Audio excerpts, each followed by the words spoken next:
Alright,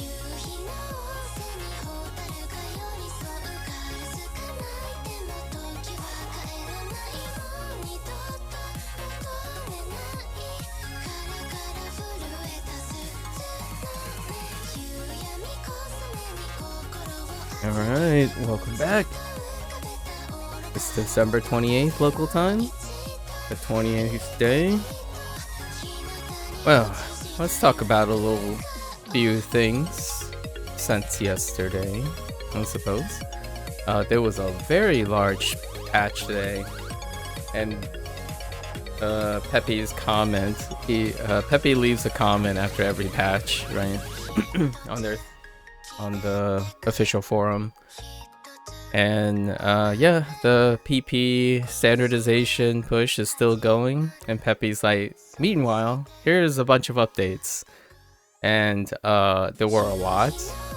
I don't actually know visually or pragmatically what 2/3 of those things were. So we'll see if we notice anything. So far we did notice one thing. All the main UI icons up here had a change. Almost all of them had a change. And they are far more explicit. And I absolutely love it. I'm pretty sure this icon wasn't green before either. The spacing is, I feel like the spacing is bigger too. Oh! And has a little bit of a triangle. Yeah, this was part of the patch notes that I kind of visualize. So if you look closely at the background when you guys are in OS laser, you can choose what type of like scrolling, like this pattern right here on the song select. I just leave it as triangle because it promotes a very contrasting look to all the curvy and softer edged stuff. So it's kind of a nice balance between sharp edges and curved edges. So you can see it up here. I don't know if that was there before. It's kind of hard to see. But this same pattern right here. What's up here? It was in a patch notes about somewhere on here. So that's kind of cool. There were a lot more tablet supports, right? A lot more tablet supports. Oh, well, now that's interesting. Okay, so the option menu comes out a lot further, and now there's words next to the icons, as opposed to just the icons. That's definitely new.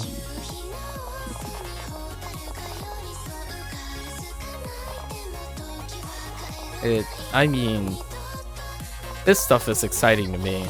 I understand that pragmatic players would be saying like, well, you know, how's my gameplay coming along, right? How's that stuff? That stuff is more important.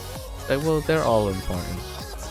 You might be thinking, oh yeah, I'm being a drama queen, and I might be doing this thing where, like, that's not true and all that stuff, or it really does. That's generally the dialogue a lot of times.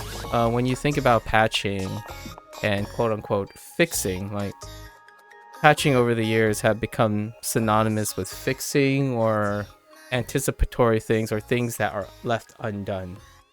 Right? It's not often from the perspective of adding things.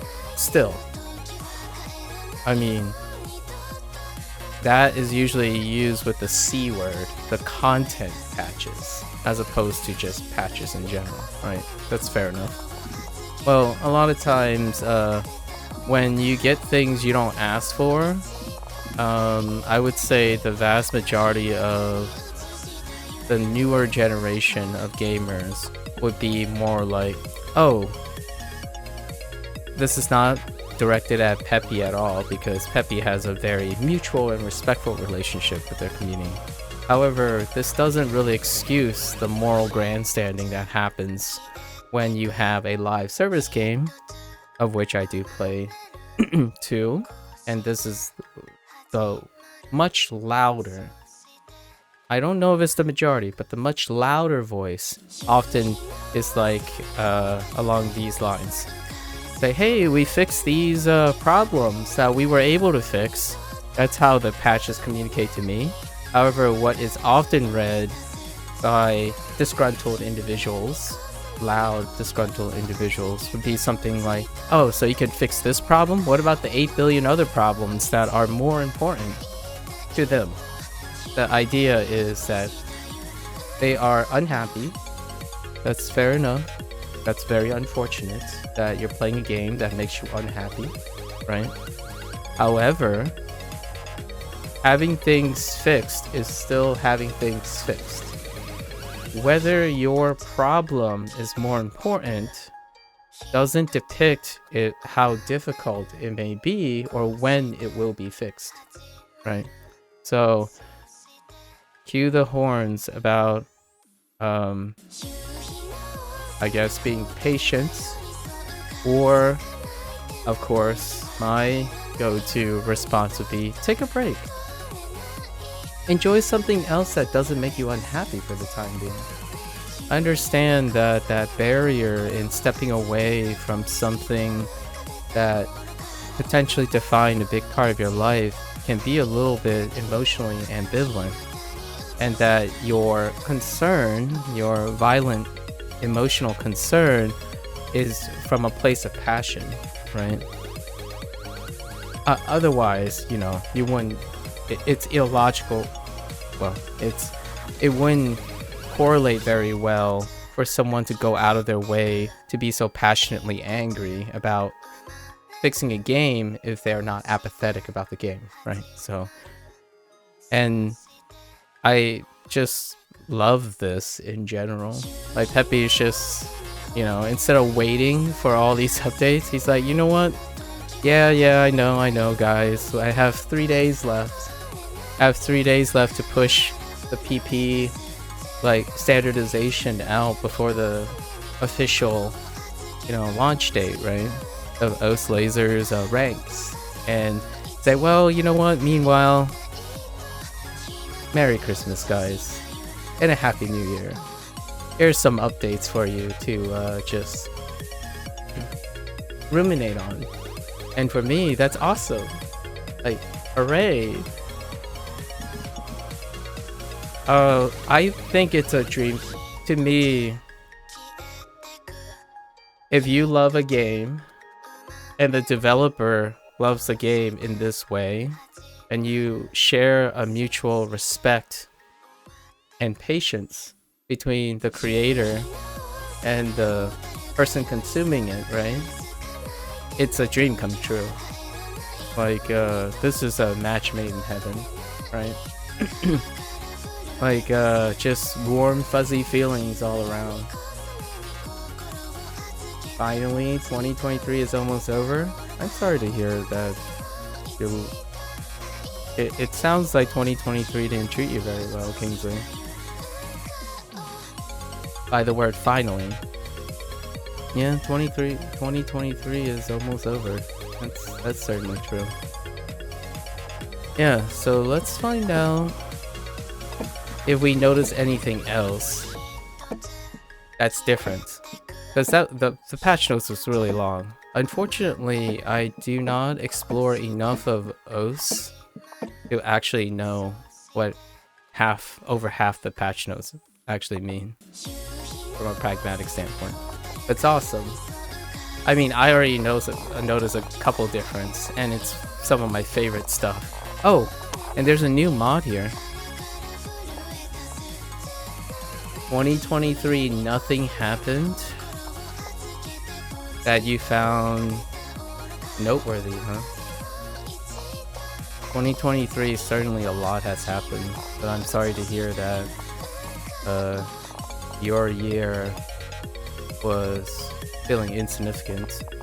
Oh, depth. Here it is. 3D? Almost 3D. You know what? Let's quickly look at this. Let's just see what it looks like. I want to know. Oh no. 3D. OS 3D. Don't let all the OS people know. Definitely do not let anyone, any of the 2D gang know. Okay, let's see what it looks like.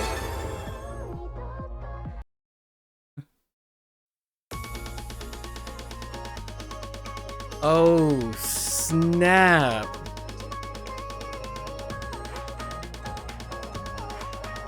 Wait, I love this.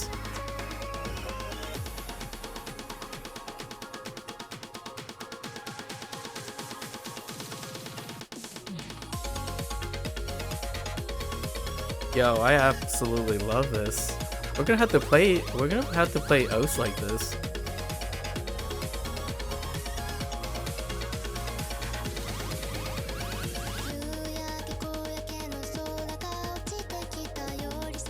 It might start today. Oh, we gotta do this. This is good. Alright. Oh, wait. It doesn't let me do, hold up.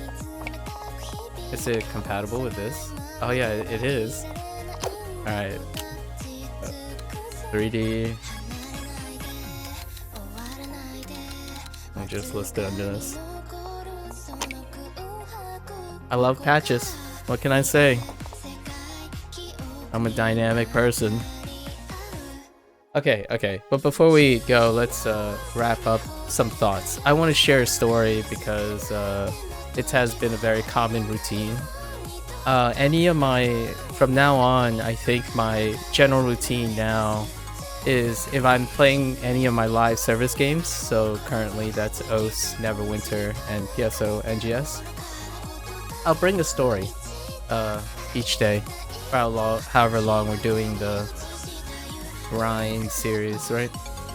So today's story, so there's this influencer who is also a game developer, and the person's incredibly charismatic. Like, I really found the person, he's like we're not gonna name drop this time around, because I don't have a very strong social relationship with this person, so I don't know enough to be confident to say these things.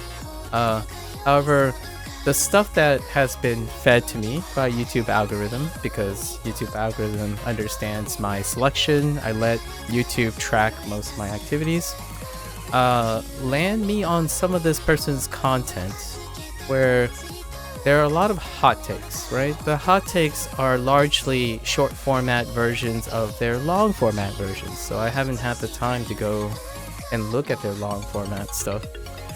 So in these ones, he has messages that are very similar to me. However, this person comes from a different educational and professional background than I do. So our takes are contextually different. However, the core element and foundation of the messages are very similar. Like, you have your taking breaks, motivational speaking, self-motivational speaking about doing things and, you know, combating nihilism, that type. Not in those particular words, but those are the words I prefer to use.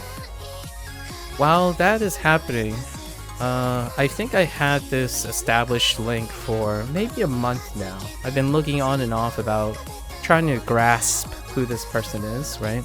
Through the frame that they have. And they make games. So there's a game they're actively developing in early access. So I wanted to see how the profile pics and like the storefront on Steam looks like. You know, the early access games do have review sections, and then a review section is a reflection of this person's product.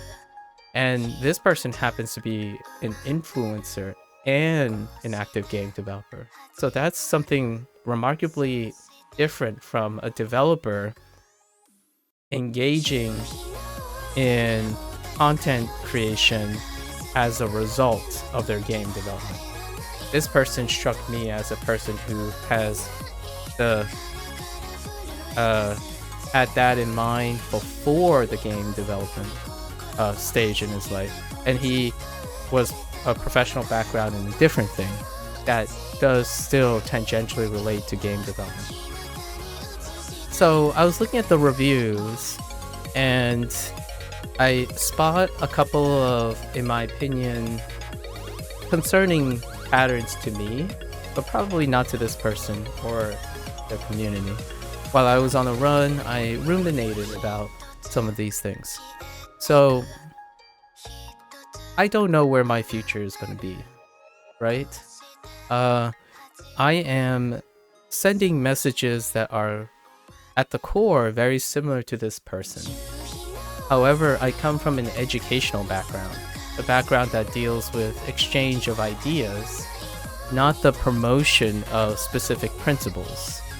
So the coexistence of a lot of contrasting, maybe conflicts of interest, are a natural, healthy environment for people to develop and integrate greater forms of products, services, creativity. And this person, while they're promoting and observing their own ideas, they're very great ideas. The community is using it as a weapon.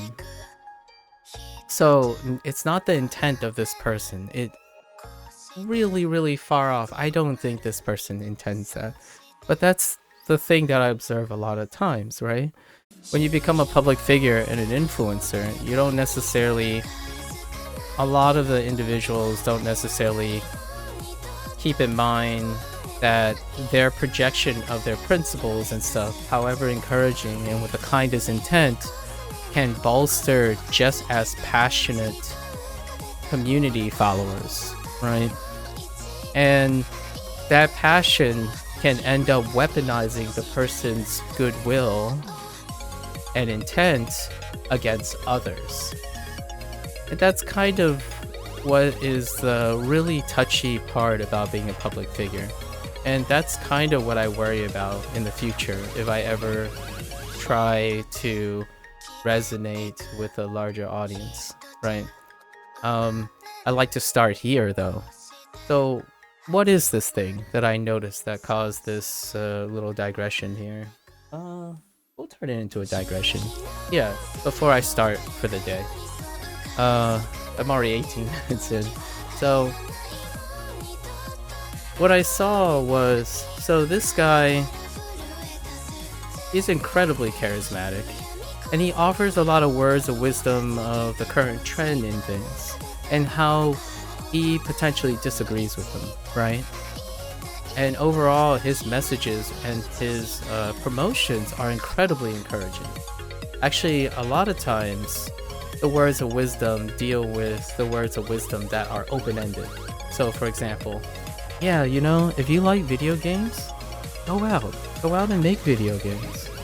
Make mistakes. If someone doesn't like your video game, ask them what's wrong with the game, and then take it and make it better, right?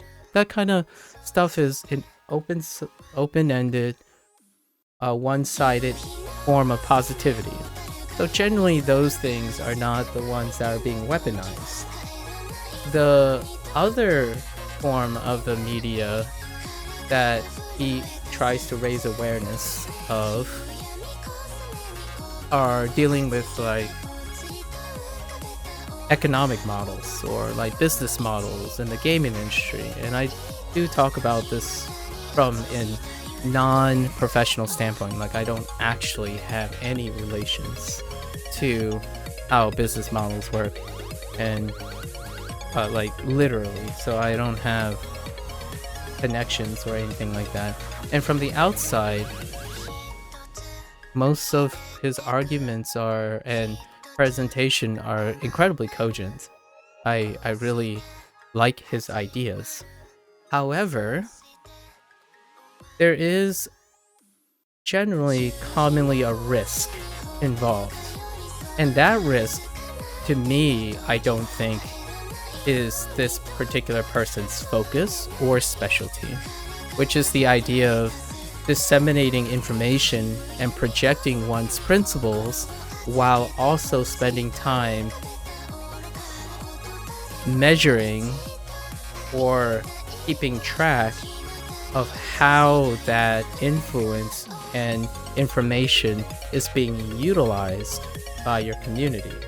And this person has a huge community, so it's very understandable for one person to not be able to keep track of this. And what I'm saying is probably the minority, right? So I was looking at these reviews about this person's game who's in early access, and I will definitely be playing it at some point. I love the whole idea of this person sharing using their skills and using a platform to demonstrate the building process, development process in real time. If there's anyone that's a fan of constantly showing or trying to capture the entire process, the learning process and the development process of a skill, I'm there, right? If I have the time, I will most definitely watch someone do the whole thing, as opposed to that hot take where here's the finished product, this is where I started, and assume everything else, right? Or everything else in between. So what is this type of remark? Well, there's a lot of disagreements, right? Conflicts of interest in the current trend of how video games are marketed, or what the maybe questionable or disagreeable motivations of how games are monetized. And yes, I can definitely understand the conflicts of interest. Monetization in any form, be it food, education, medicine. Monetization is a limited, I'm gonna say a human constructed limited resource. And this resource is ultimately, in reality, unequitable, like non-equitable, or like it's incredibly difficult to become normalized, distributed, right? Like easily accessible universally kind of thing. So because of that nature, recognizing that as part of the human condition may ground some of my concerns about this. So this person admirably, through their platform and their motivations, they want to illustrate that there are greater considerations, and really wonderfully so, to monetize their products, as in the products they make, the game they make, in order to become more accessible to other people, like differently. And I love the granularity in this person's perspective. Like, for example, I'll use an example from my perspective, or involving a skill that I typically use, and that is the skill of communication. Oftentimes the internet has normalized the way, again, the internet hustle culture has normalized the way that there is a one-size-fits-all, a optimal approach to many things. And we'll get back to that because it applies to the weaponizing of this person's goodwill against others in the same industry. Not them specifically, the community that they project and foster. So a great example of this, like, granularity in using the skill, like for example communication. Oftentimes in the hustle culture of the internet, many skills that are incredibly in-depth and also possibly mandatory in life offer zero granularity. Generally, it's what's the best way to do things, what's the non-dynamic, static, optimal way, and consistently, like, statistically significant approaches to communication. Well, as someone who feels like they have some nuance in communication, I don't talk to everyone the same way. Like on the internet, you can probably have a rudimentary checklist of ways that you would approach conversation in order to lead to a standardized average outcome. Like, hey, remember that you have to do X, Y, and Z to consistently at least get 50% success rate, or whatever the target success rate is in your communication. The moment you start delving into the specialty of any skill, in this case communication, you will be able to appreciate the granularity of that skill, and ultimately the difference between someone who has an average command of communication and a person like myself. I would say, humbly as I can, I don't talk to people the same way. I talk to them the most appropriate way. And that is a way to demonstrate that I have flexibility and refinement in communication. So, for example, if someone loves OS, I wouldn't talk to them like I play Fortnite. Right? And if I don't play OS, I still wouldn't talk to them like I play Fortnite.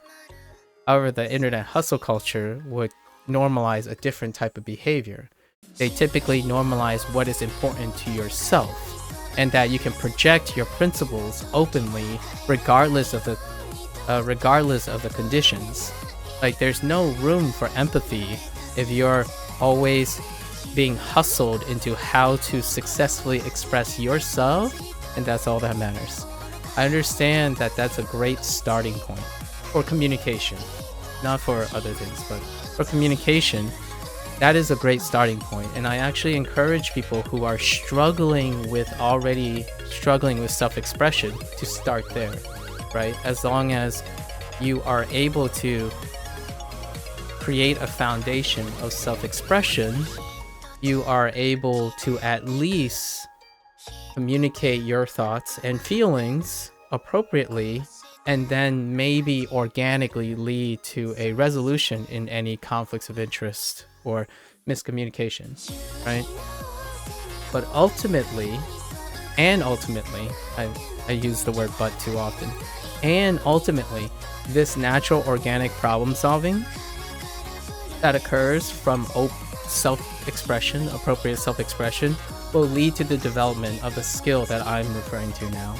You get granularity in your communication skills. So not only do your self-expression become normalized and refined, then that no longer becomes a taxing part of practice.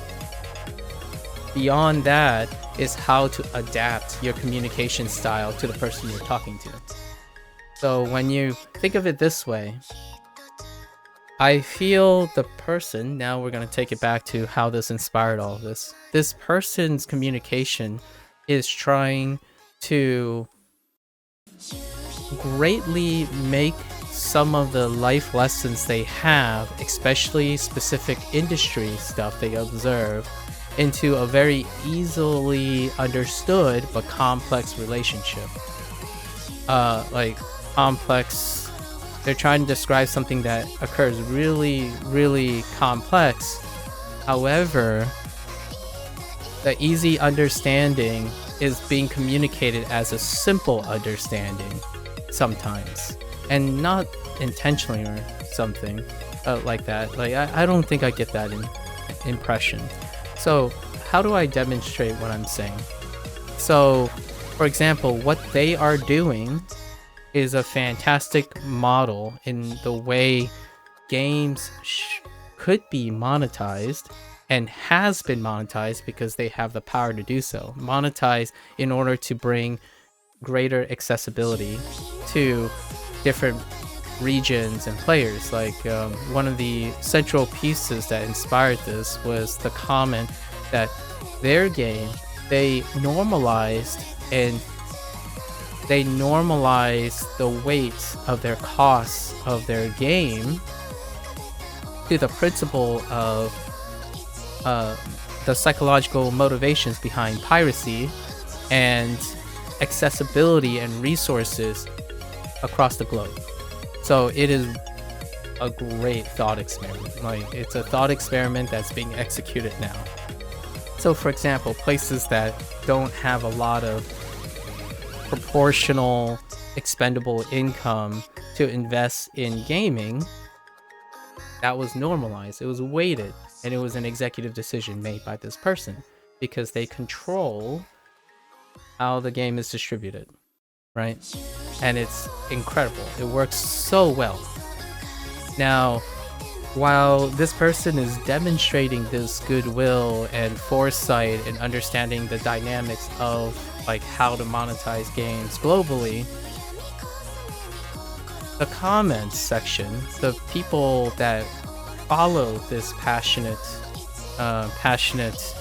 thought experiment, like this person, has weaponized it.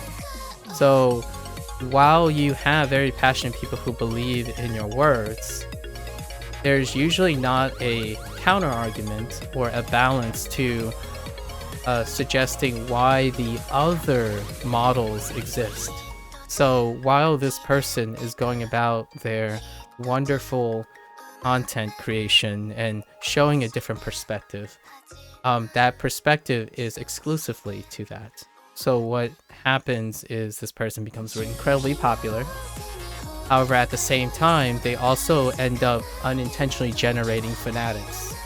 And those fanatics, in my opinion, are going through a psychological use of their content in the same way that placed the system that this person disagrees with into power.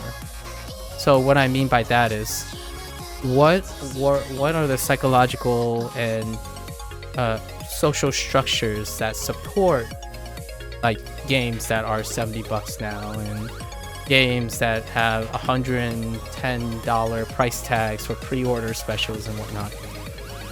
The irony here is that very person who is championing this influencer's product is weaponizing this influencer's product and words in order to do the very same thing. This is the right way to do things, and I want everyone to know that. So these collective people are growing, right, within this, maybe under this person's vision or not vision. They are using his words to empower themselves to take the moral high ground, the morally grandstanding. So they are vilifying all existing and competing business models, as in, sometimes I misuse this word. By vilify, I mean they're painting everything this person is doing as a extremist protest to everything else that exists. Everything else is disgusting. It is repulsive. It shouldn't exist. So that is the impression I'm getting. In no way are these fanatics who really love this guy's like content and message and stuff, in no way did this guy give me the impression that he wants a crusade and like a pitchforks against a system that is well established. In my opinion, I believe someone as professional and charismatic as this person would like the idea that they are making an example. They are trying to produce a product with things they believe in to demonstrate that it can work, instead of trying to tear down other people's products and business models. He's competing with them. He is actively and successfully, in my opinion, quite successfully and influentially competing with them. However, since he's such a big platform now and he's wonderful, like I really like the guy. It feels like I could just sit down and talk to him about all his different thought experiments that he's going to go move forward in trying to reshape how monetization works, right? in the gaming industry. This is one of his big topics.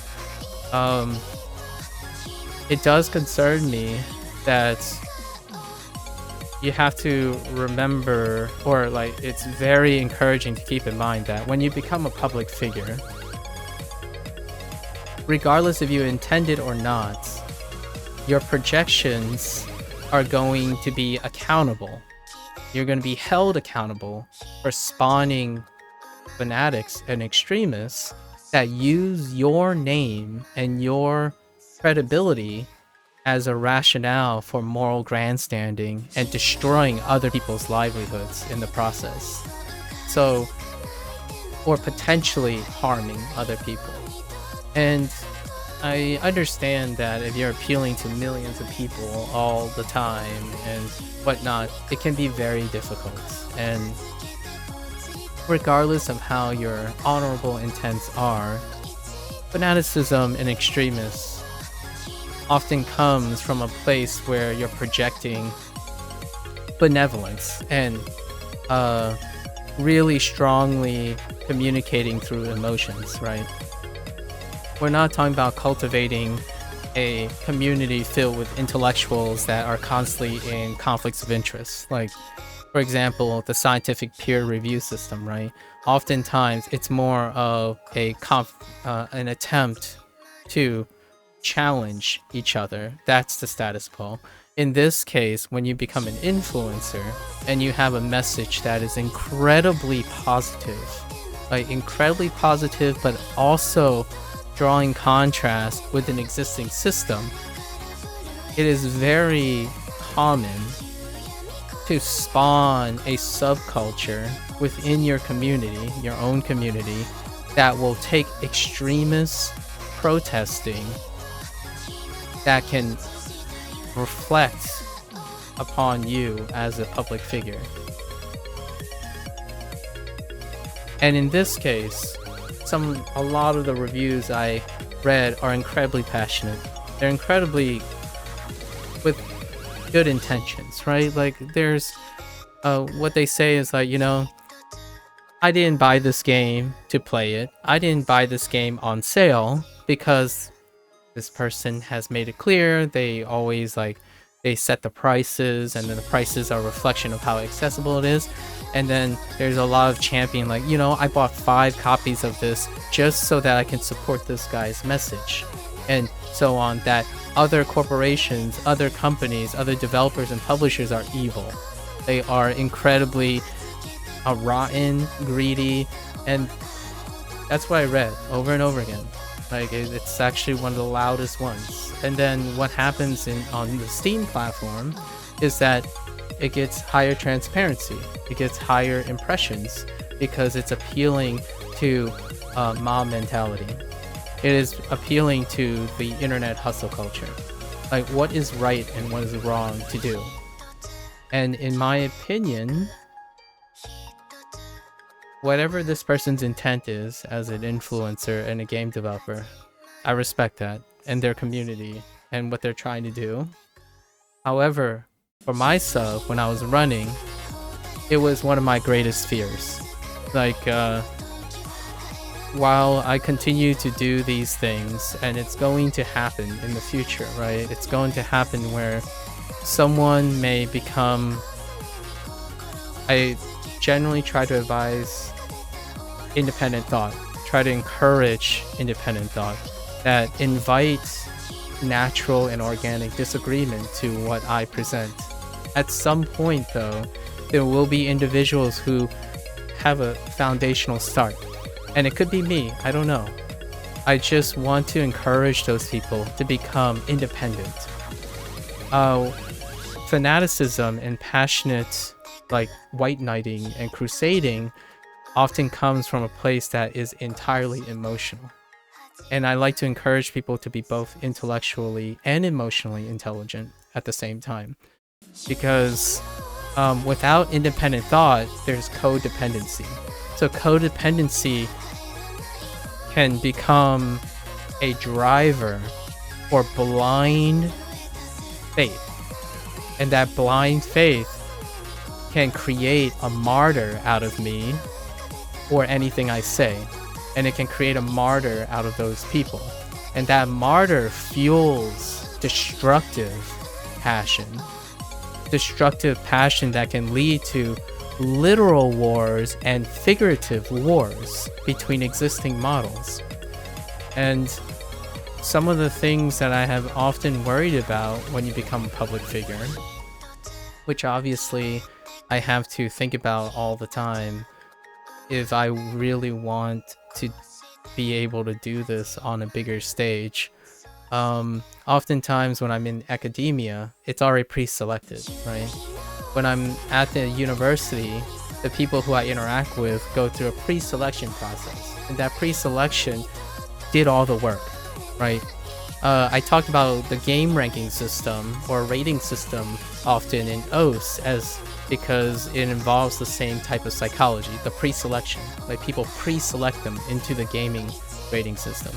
So for me, I have been increasingly worried about how am I going to manage some of the messages that I may or may not intend to give if people are forming codependent relationships with me, like, you know, like parasocial relationships.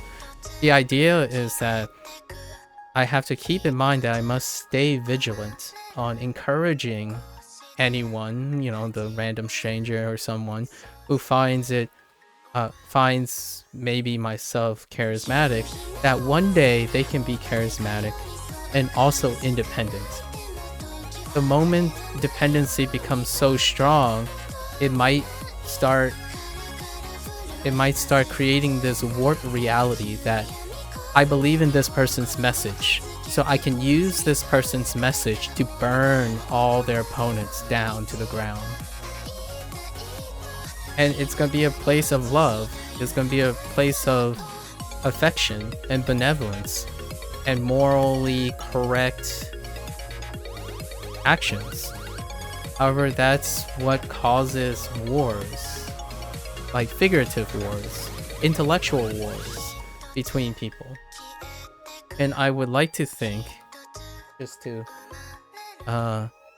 end on a more encouraging note, I like the idea that someone like this person, who is incredibly charismatic, you have to envision that outside of the things this person promotes, they are incredibly professional and intelligent, and they can sit down and occupy the same table probably with a counter person who operates in a different system and negotiate and compromise and talk about what works and what doesn't work.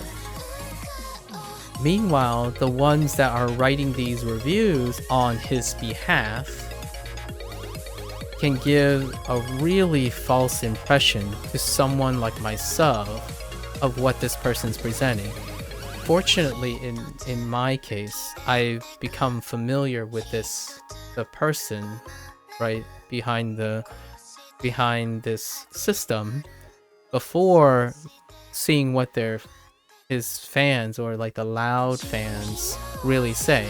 Because right now, if I were a person who go onto this person's game and look at the reviews, I see propaganda. Like, it's very difficult. The loudest post is propaganda.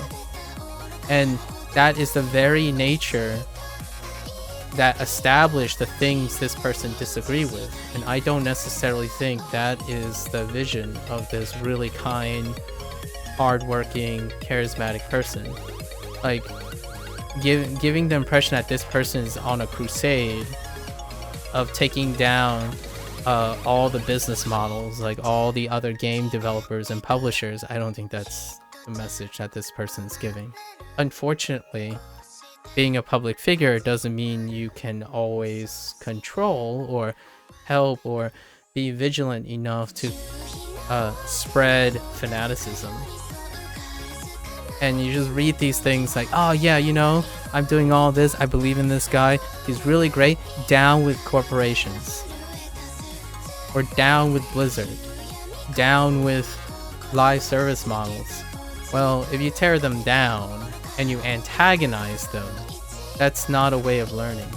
In my opinion, it's not a compromise. It's not a learning experience. It's not coexistence or a better product.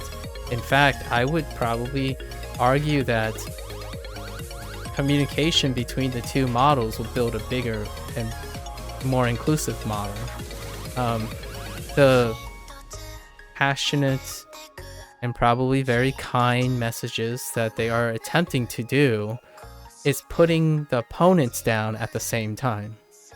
So, in my opinion, I hope that one day, if I ever revisit my videos and people get the impression that if people like the way I say things or leave an impression on their lives and help them, I don't know, ethically or morally justify certain things, I like to believe that I'm also encouraging them to have an open mind enough to be accepting to compromise and learn from people who they disagree with as well.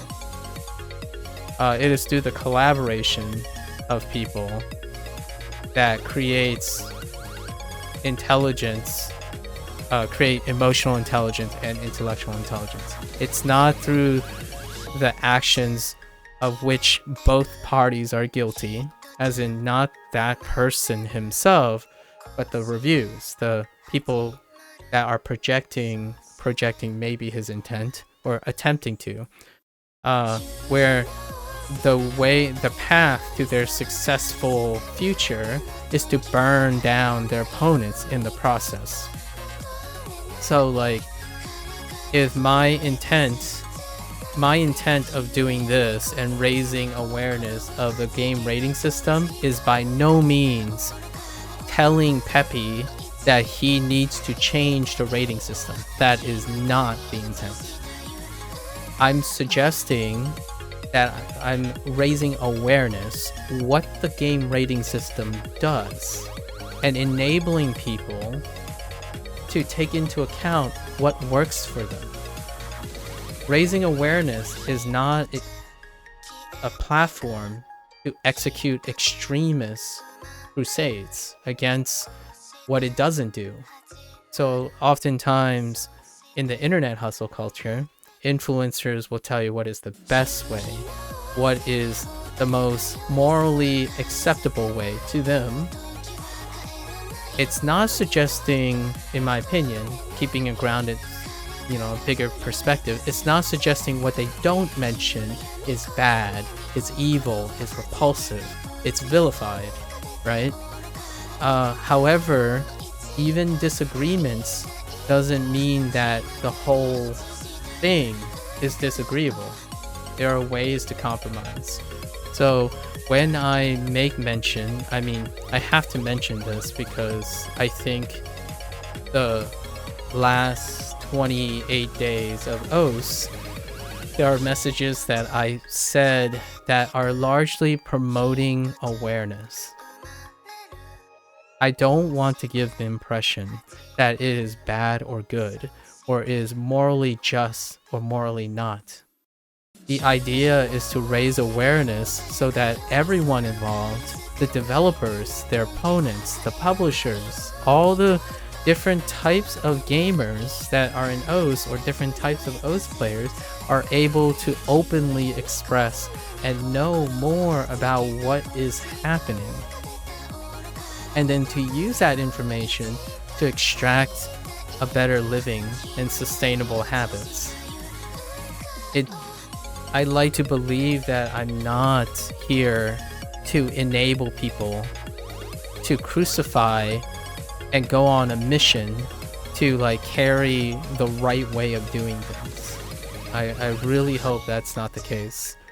And the reason why I'm saying this is it's the one thing that would probably make me stop wanting to be a public figure.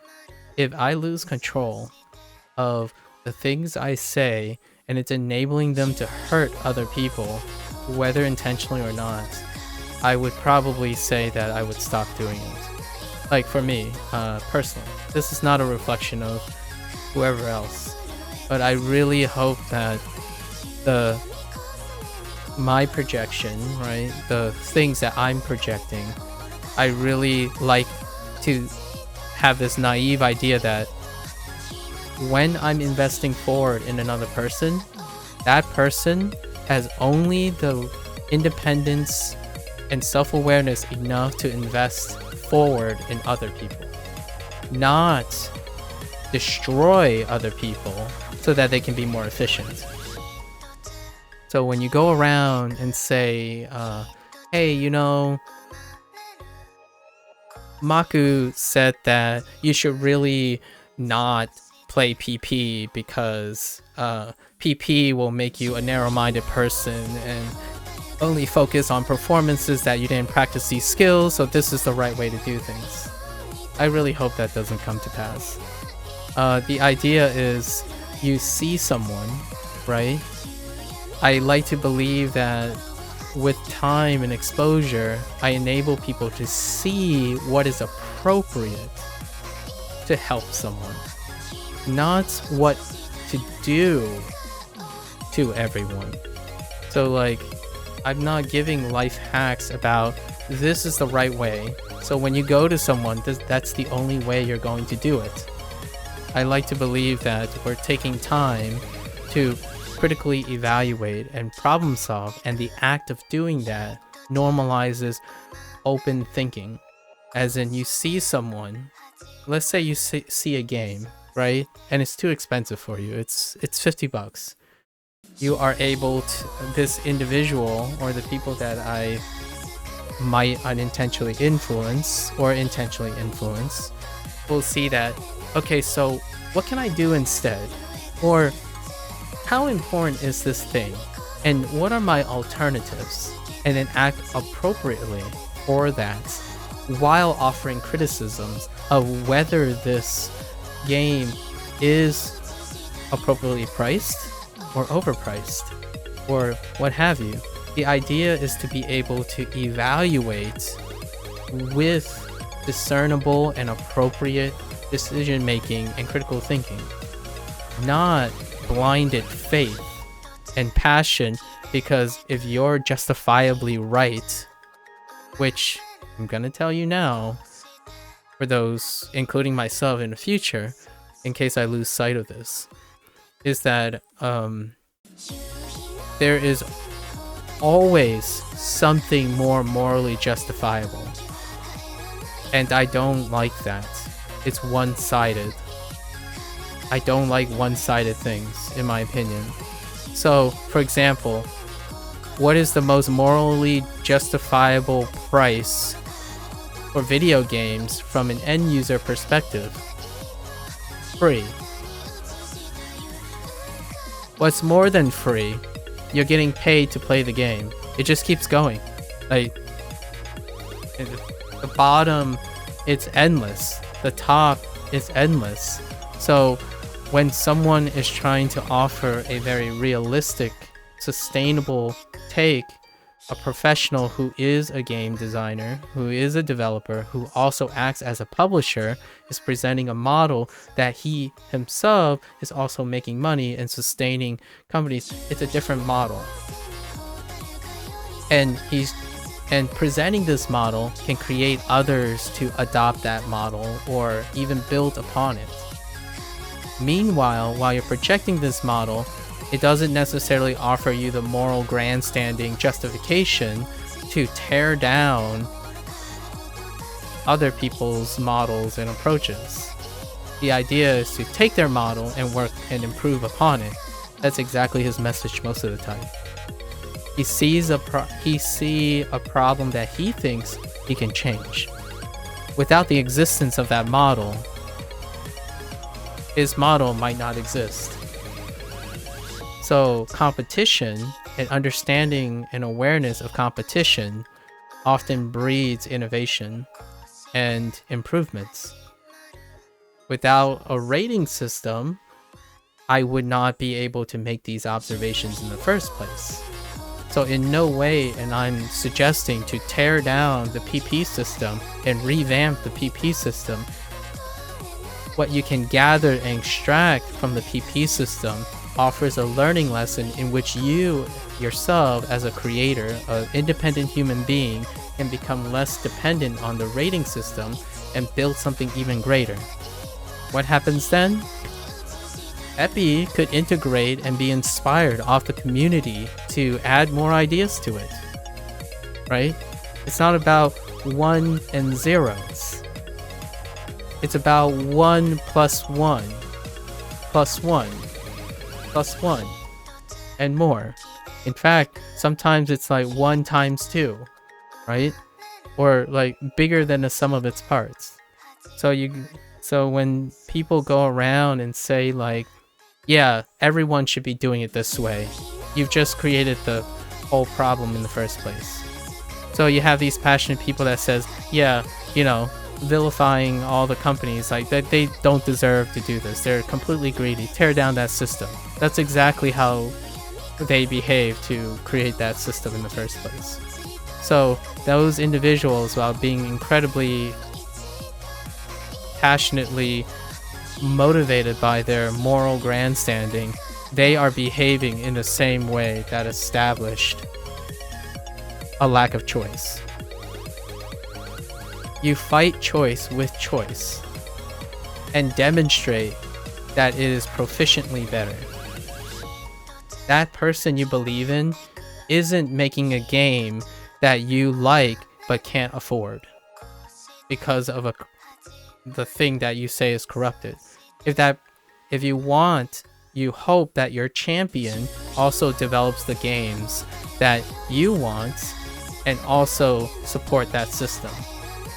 Burning down the system that's providing that game means that you rob everyone else who are in that system and also prefers to use that system to gain access to those games. So you not only destroy creativity, you also destroy the livelihoods of other people, acting exactly like the thing you claim you're not acting like. Putting your money where your mouth is exactly the thing that creates monopolized, justifiable behavior. So, in my opinion, the deep cut here is, I like to believe that this world is big enough for healthy, mutually respectful competition. This is romantic, it's idealistic, and it's naive. However, the closest thing that I had in my life professionally that resembles what I'm describing is the scientific community. And even the scientific community continues to struggle with like monopolization, ethics, moral grandstanding, like all that stuff, right? It's a human condition. We struggle with that all the time, and balancing that. Burning your competition down doesn't make you a better person. I'm just saying, like, it removes a learning experience. If you have competitors, you know what you desire to do and what you don't desire to do. You make products because you have competitors. So going around championing like you understand someone's professionalism by burning their competitors in order to raise the status of that creator. If that creator is a professional, I doubt that is the thing they desire. It not only breeds more problems for them, it may put them in the crosshair and hurt their reputation. So ironically, while you're going out making extremist claims and really fanatically supporting someone you might become codependent on, you're also constantly adding to the risk to this person's reputation and career. And the idea here is that not everyone is a public speaker. Not every influencer is professionally trained or have like the foresight of mitigating these things. Not everyone's a politician, right? For example. So it is up to a mutual understanding and exchange and empathy, care and empathy between a community and their creator, like Peppy and the OS community, to understand that it's a give and take, an exchange, but generally extreme actions must also take into account the extreme consequences. When you go around vilifying big corporations, that creates trouble for the person you possibly love in a parasocial relationship. And as a professional, because I like to believe most people will become professionals in the future, or are already professionals, they're individuals who can sit in a room with their opponents and hash out a compromise, hash out different types of changes, and talk about reform in a manner that is mutually respectful to each other, instead of going to war, both intellectually and physically. So I really like this person, and therefore that's why it inspired this. I echo the influencers that I do have a parasocial relationship with, and they do the same. Every once in a while, you know, like I'm gonna plug John Green one last time, because I plugged him yesterday as well. His passion for tuberculosis, right? Not like the passion of what tuberculosis is doing to the population, but the cure for tuberculosis. So recently, he struck a really wonderful but also ambivalent things. Let's describe this, and this is why I'm so concerned, right? And I'm concerned every day when I start doing more and more digressions.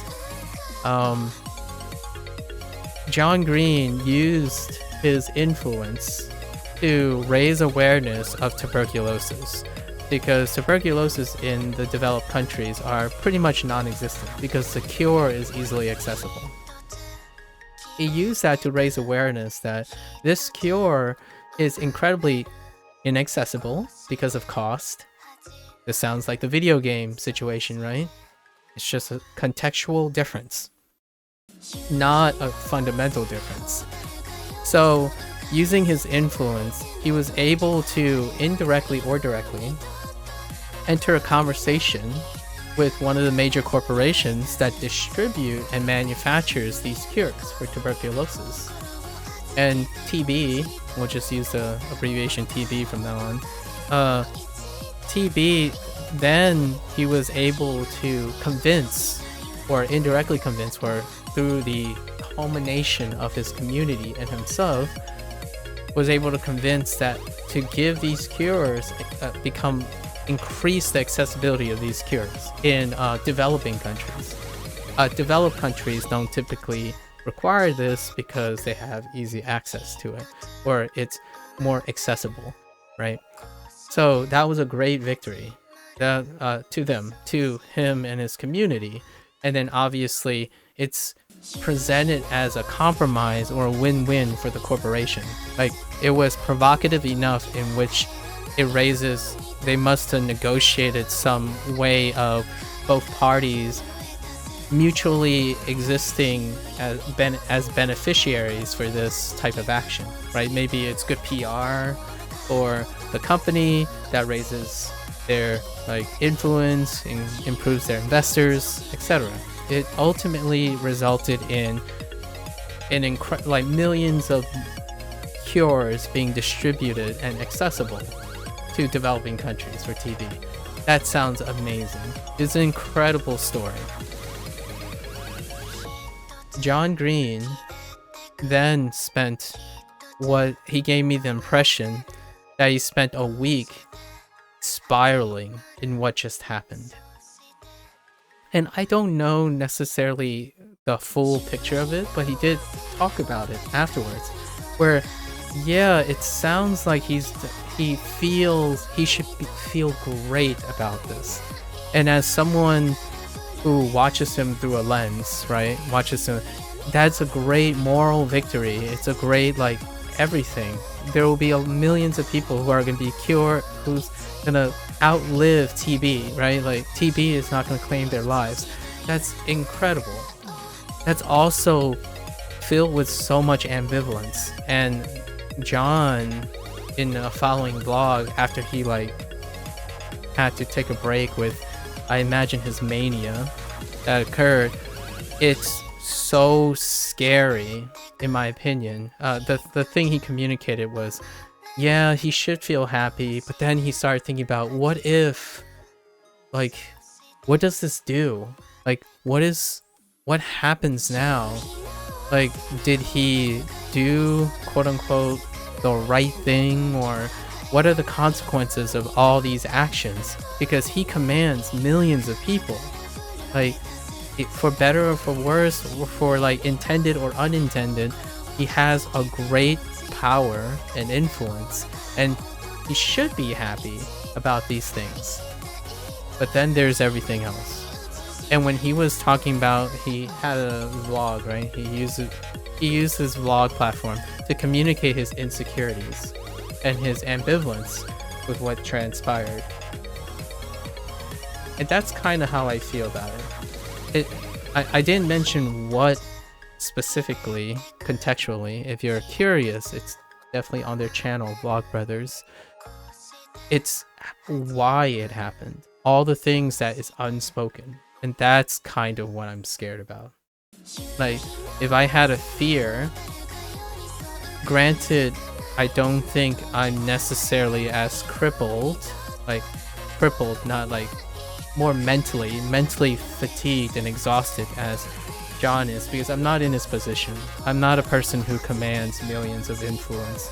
In fact, some part of me is probably self-sabotaging myself from becoming a person in that position, because he is suffering from mania all the time by how incredibly scary what just happened.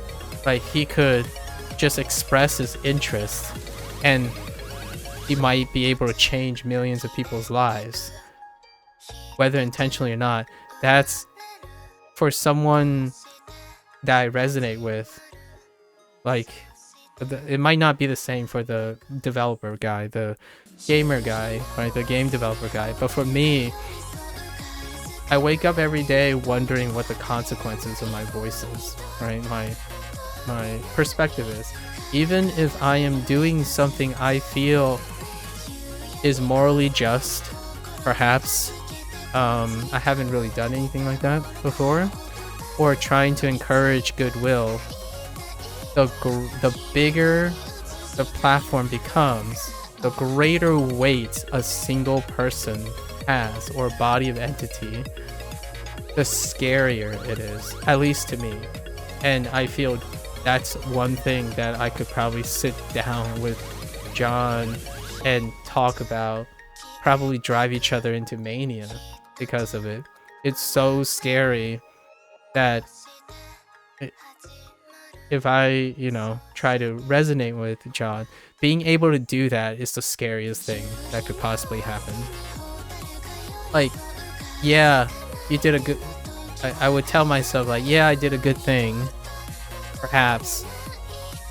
It doesn't help spending 99.9% of the time wondering, what else did I do? What happened? What did I set in motion? Like, all that stuff. And that's what he expressed. He expressed it in a great way, though. I will highlight a little bit of his what that video had. So, in the end, the really wholesome message is that he refocused and channeled that ambivalence to starting like a campaign, or like a like a charity thing, a funding thing, where ultimately through all of this like concern about what he's setting in motion, his community was able to help and donate and fund something else, something really great. I think it might have been cancer related. I don't remember the specifics because I was so preoccupied by the message that resonated with me.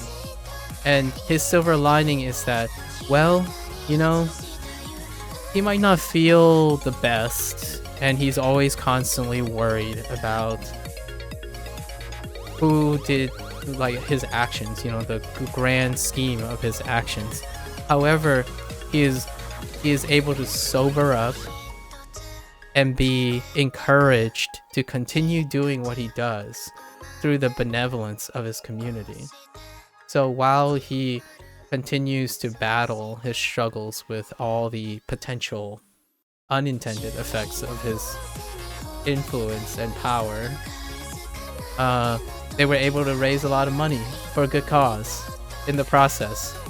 And his ending message was, you know, while all these things can be a constant life struggle, at least he's being reminded that other people and the community, the wonderful people in his community, are able to still strive to at least do good things, right? Or what they believe to be good things.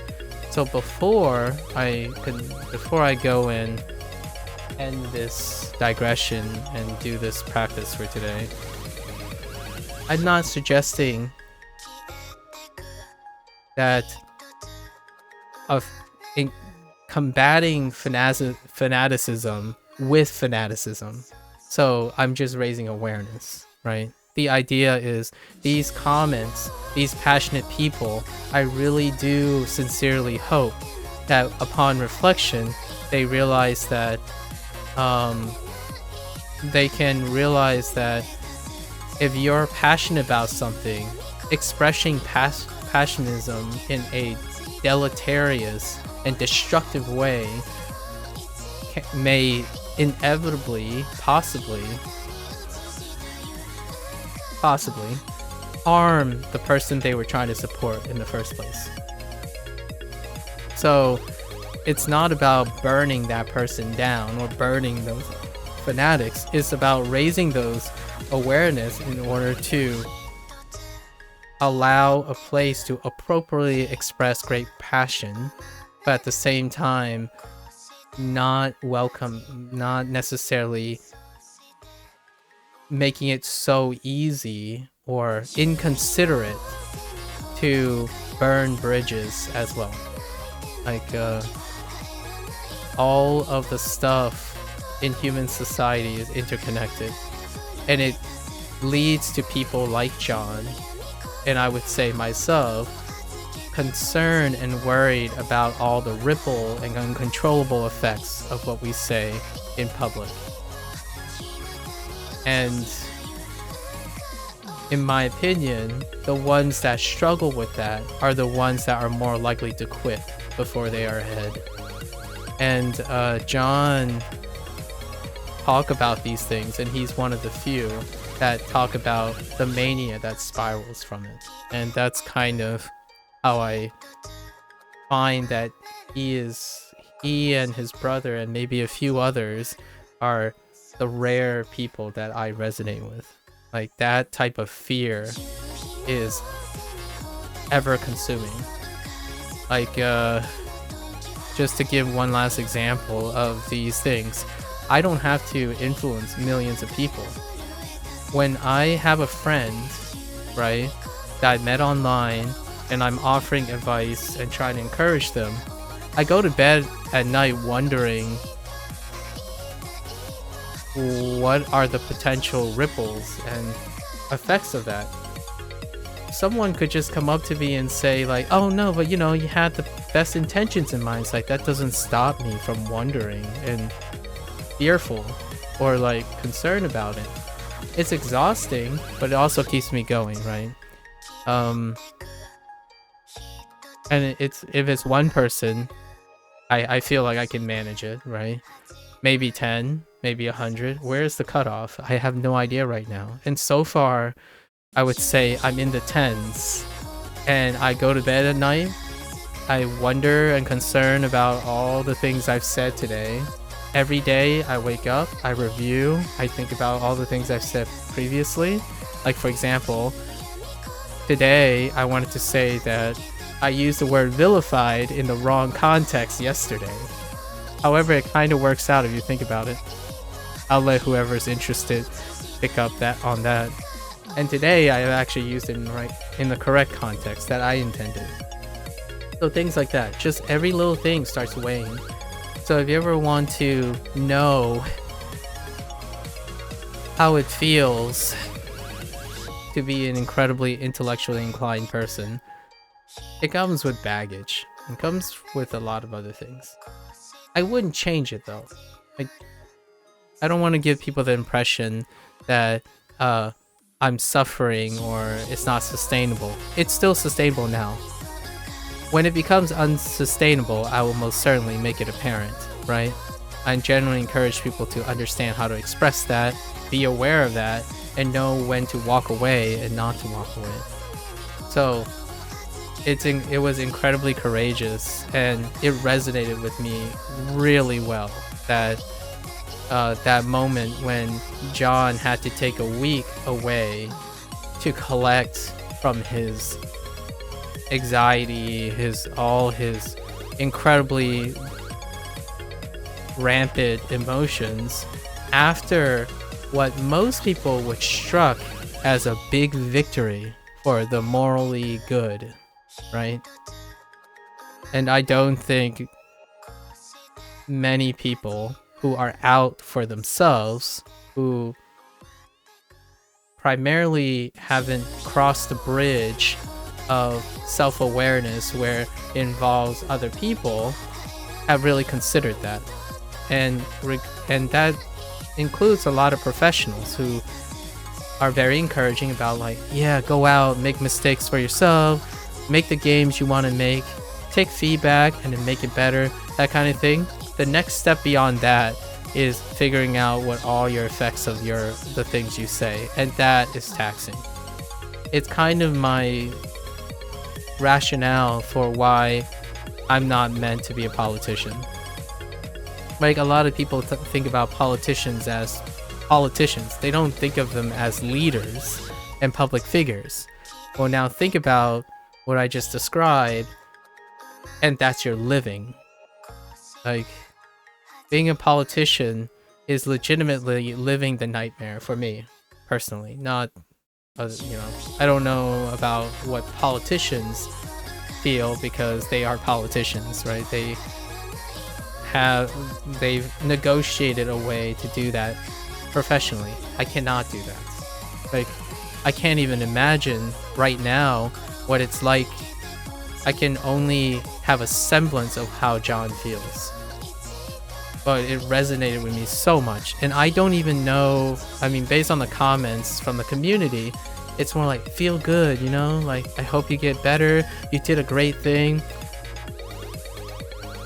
One thing that I say a lot of times, and people will find me saying this really often, is that, yeah, you know, maybe not a lot of people think what you say is necessary, or like, people don't get you, like, you think too deep, quote unquote, too deep about things, and that's perfectly fine. It just tells me that they are more likely to have a higher threshold or a greater filter for these things. I think the reason why I talk about these things at these lengths is also, that's the trade-off. Like, at night I go to bed and I think about, what are the consequences of my words, right? Because I'm obviously doing this publicly now. And in order for me to actually have things to talk about and have things people resonate with, what comes with that is also the concerns and exhaustion that comes with worrying about other things. So it's not, you can't necessarily separate them. And you can't, and take it all the way back to the beginning of this digression about this particularly charismatic individual. They're all connected. So the way that he resonates with the millions of people, the way he approached gaming and monetization and encouraging other people, all of that also comes with fanatics, martyrs, crusades, white knights. So I like to think that there's some sustainable balance for this person. I can't possibly agree with that, the actions of a fanatic. However, I can accept that it's, and be aware that it occurs. So my final like wrap up for this digression is hopefully that in the long run I continue to be someone who encourages people to be open-minded and level-headed. Much like how John and Hank continues to promote and remind their communities that great things can happen without the necessity to be hateful and malicious and vilifying your opponents. The greatest victory is when you have a victory for, I'm gonna say all, ideally, but a victory for most. Not a victory for one side. It's a pleasant ending spot. So there you go.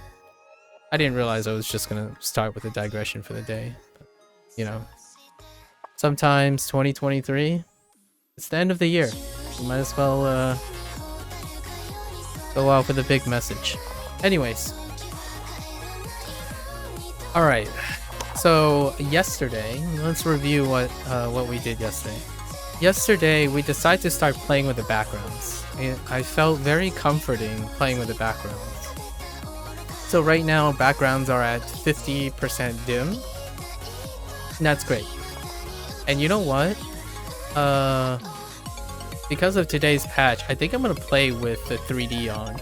Just for a little bit.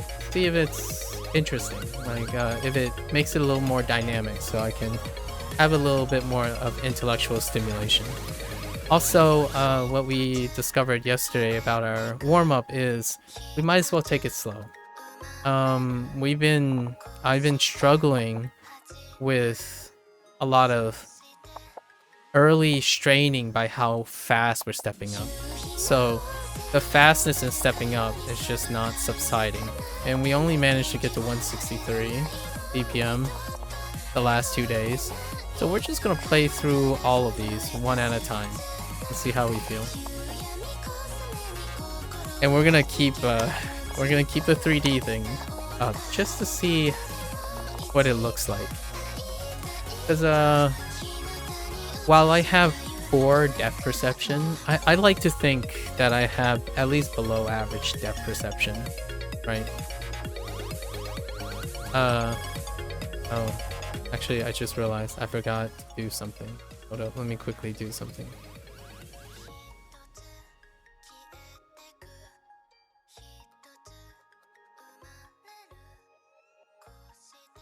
Okay, thanks. Alright, so we'll try this little 3D thing in the spirit of O's Laser. This like section of O's Laser, or O's whatever this is gonna end with the launch of O's Laser. So the launch of rank on O's Laser. Very poetic. It was planned as well. Just in case people are wondering if it's a coincidence or not. It isn't a coincidence. It was all planned.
Okay, it is very fail to submit score.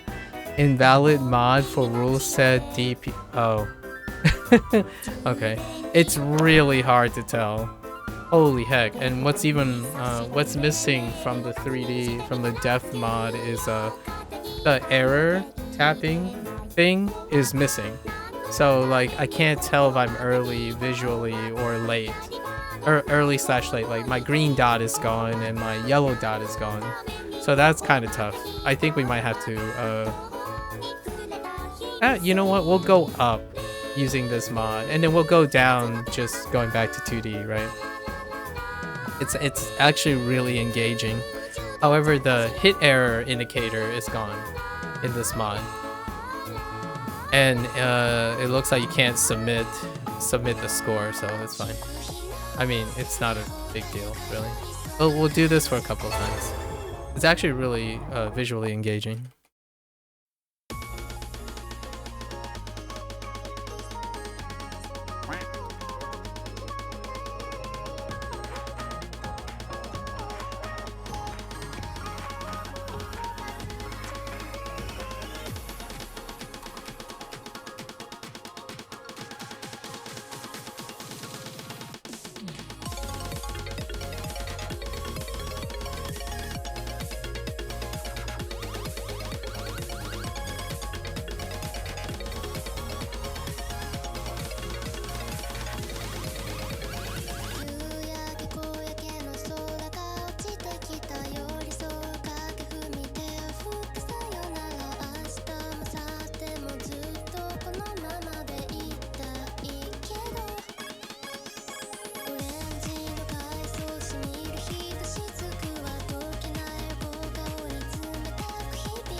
That's so much fun. I am not a dev, Nick. No, sir. This was actually just added to OS Laser today. Oh, I didn't. Oh, I was gonna look at the. Hit rate thing to see if the hit rate distribution.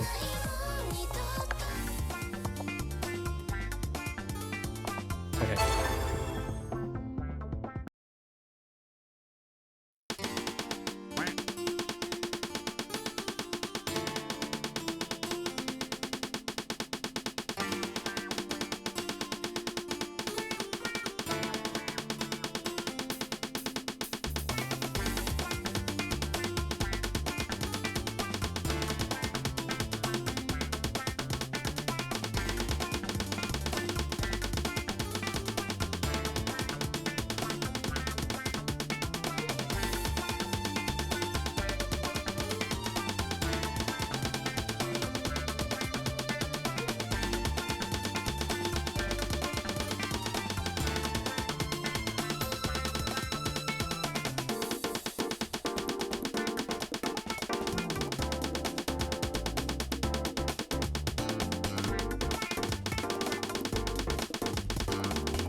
This is so trippy.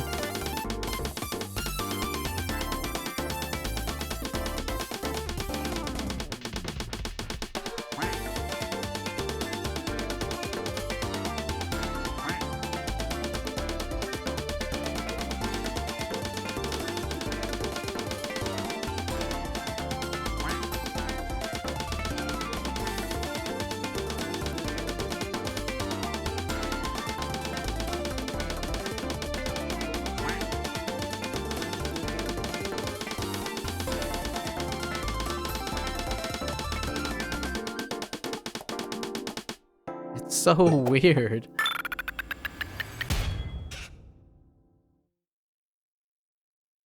You know, O's Laser is coming out, but what does that mean? Rank play is official at the end.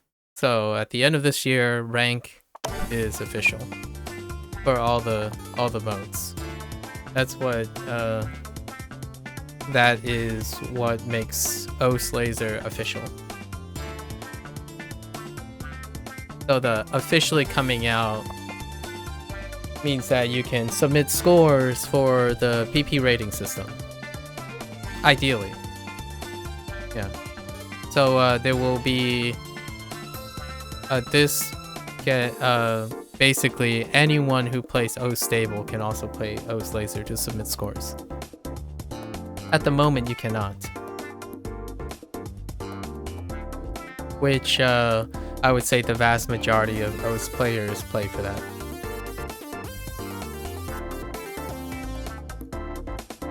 Yeah, it largely the officialness, Nick, the officialness about O's Laser is that there should be a minimal difference between regular O's and O's Laser once the scoring system becomes official. So everything else you gain is all the functionalities of O's Laser, which my limited exposure to those who have recently switched to O's Laser, like a lot of people are starting to migrate in anticipation for this launch.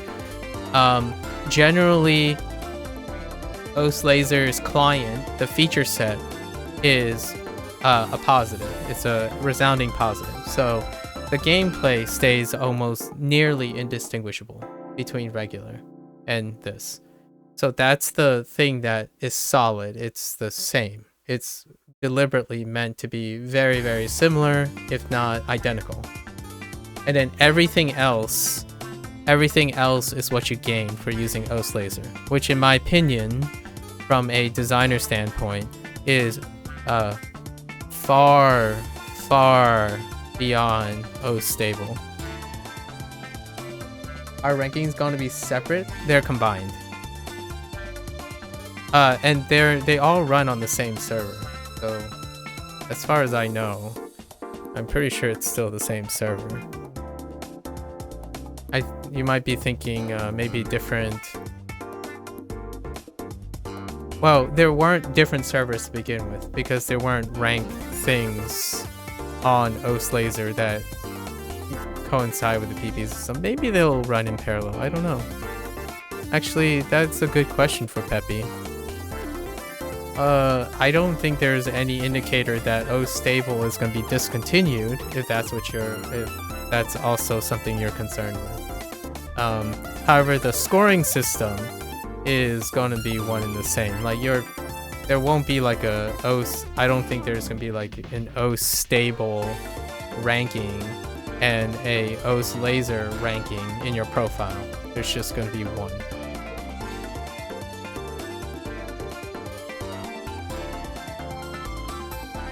So I think you can still choose to use O stable or I don't know.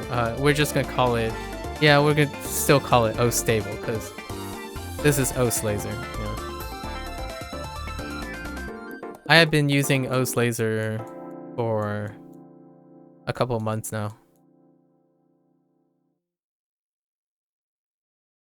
Okay, because you just now played O's Laser and I have a whole new rank.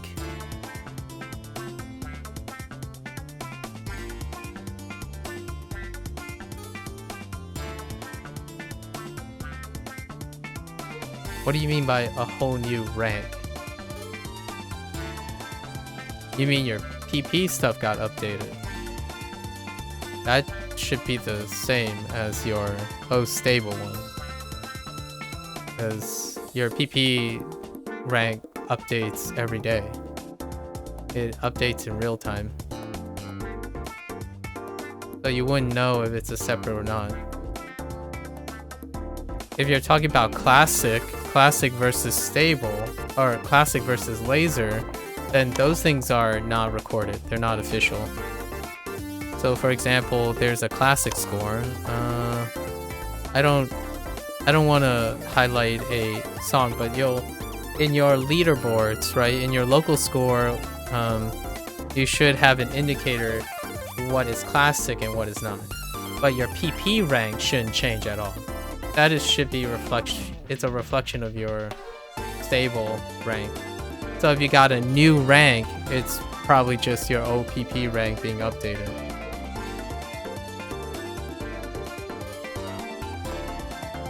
What is this notification? Oh, right, I forgot. This mod is doesn't submit scores right now.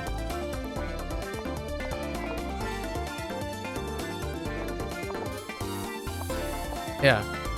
I'm trying to show yeah, see, there's no rank here, so I don't know what you mean by rank. In OS Laser, there's no rank.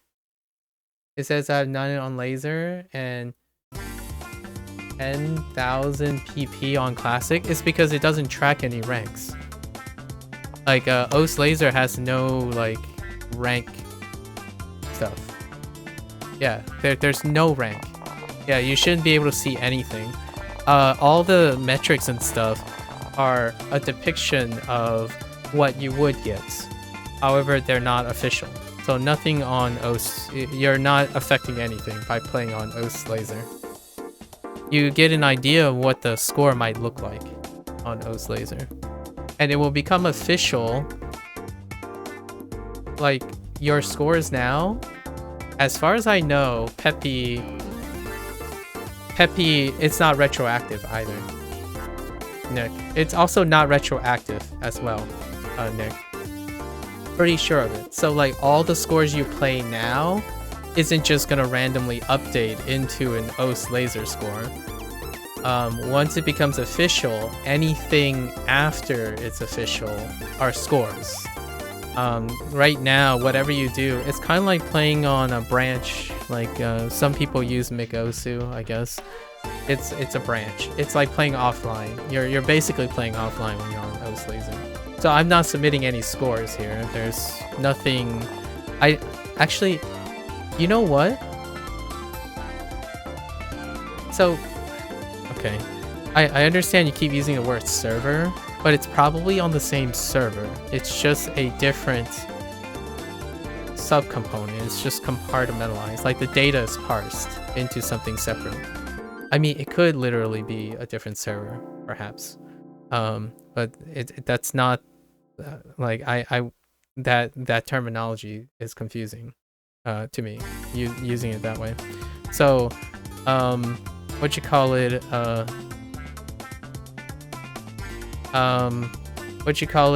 This game. One thing I'm not sure about. Here's what I'm not sure about, Nick, and it's actually kind of important to me. I don't know if the game is tracking all the plays. So that's why I can't really, even for how you're using private server, I can't tell you if it's a private server, right? Because if I look at my profile, I don't know if it's keeping track of, like, you still have playtime and all that stuff, like what maps you play, right? Because these maps, they still track on your profile. So I don't know if they are tracking these profile. Now that I think about it, let me look at my profile for a sec. So it's not clear if it's even a private server in the way you're using it at the moment. Because I don't know if it's tracking these plays. If it's not, then it's truly, even in your sense, truly a private server. So let me see if it recorded if I played these maps.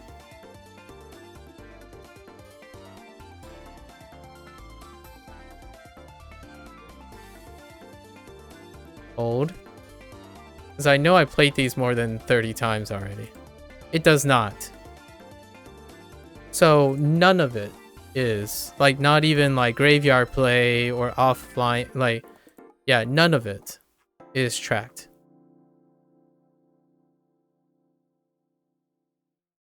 Peppy said that Peppy gave the community the impression that it's the end of 31st. Well, it's not really weird, so it just makes you makes it so. Oh no, wait, I lied. It does track. Here it is. Oh yeah, it does track here. 25 hours ago. Never mind. Recent plays, it still tracks recent plays. It doesn't update most played maps though. That's kind of weird. That's something for, obviously, for Peppy to negotiate. But it does not update the so far the most played maps, beat maps, are not tracked. Oh, did they do what I think they did? No, they didn't. So you see global scores too? Yeah. So the display, there are a few things that I can confirm from what I played. So all the recent plays track onto your profile. So it is counting like how many times you played something. Like, oh wait. Oh no, I know why they didn't count. Probably because I have no fill on? No, it should show how many times. So the weirdness right now is my recent plays show me on my profile that I've been playing these maps for like the last hour or the last day. However, it didn't count up. So in my profile, the most played maps typically are the things that I'm practicing with, not maps that are worth PP. But it doesn't count those because I have maps down here that says one of my most played maps I only played 10 times, which that's not possible because all the maps I'm playing now are greater than 10 times because I've been doing this for 28 days. So they don't have to be ranked, Nick. My most played map, my top 4 most played map from O Stable are unranked. It counts graveyards. They count all maps when it comes to play history, regardless if they're ranked. So that's what I'm telling you, that it's not counting those for whatever reason. So that's kind of weird, but it does say that in December I played 875 times though. It does show, because like before then I have 0 plays, like because I didn't submit any plays. So it is recording all these plays in some way. Because today I can tell you in December, in these 28 days, I submitted 875 score. They're all unranked scores because all of these maps are graveyard maps, but there are 875 of them. It's not updating your most played beat maps. Maybe they'll update that in it. So technically, I want to say it's private only because they parse the rank data. So the only thing they're parsing at the moment, it seems, is the rank data. Like the PP thing is not in line, but your player history and stuff is accounting for all of these. So they might just be removing the PP part at the moment. So whatever you do in OS Laser is gonna be tracked on your profile. So it's not like invisible playtime, like when you turn off your, like go offline or play on a different branch, like a fork. I should be a dev. That's kind of a funny funny statement. I do develop things, but not game development, obviously. But yeah, so that's cool. I don't know if it's for better or for worse, because for me it's important. I like that whatever I'm doing gets recorded, right? So I do like to know how many plays I did on December and October if I'm using OS Laser, even if it's not ranked.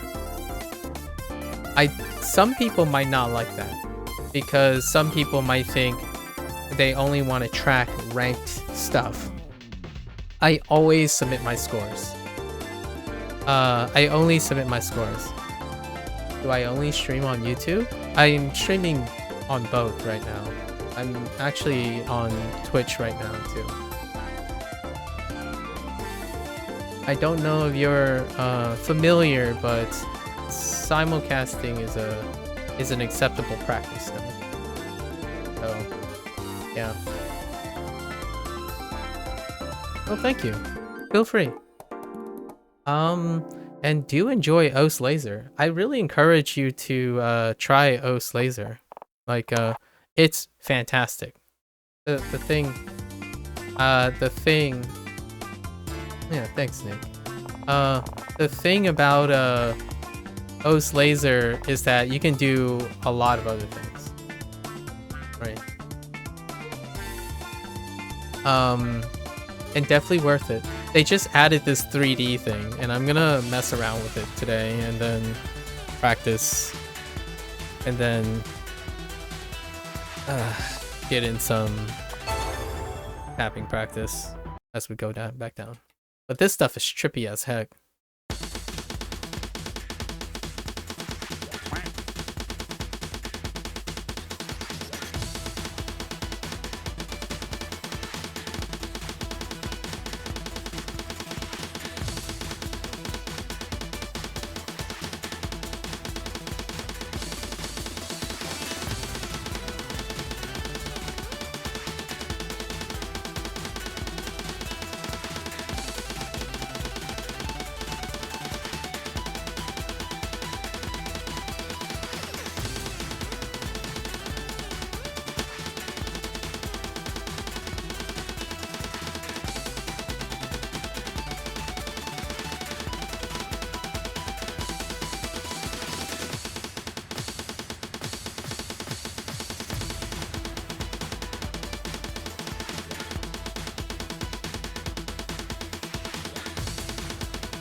Man, it's so difficult to know where the timing is.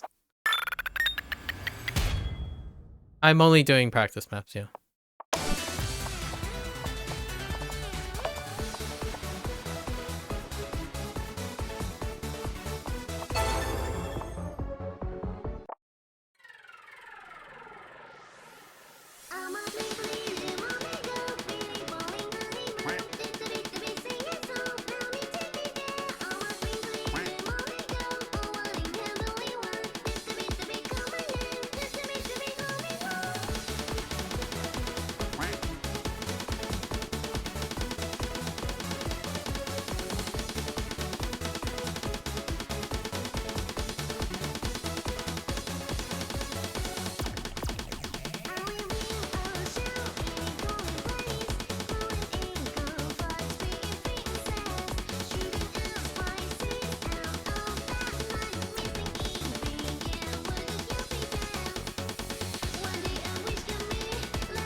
That was weird.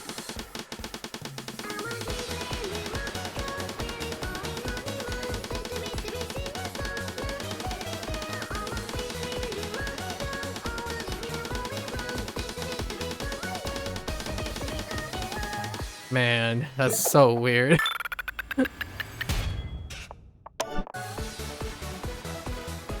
It's December, just the month of December. That's why it's 31 days.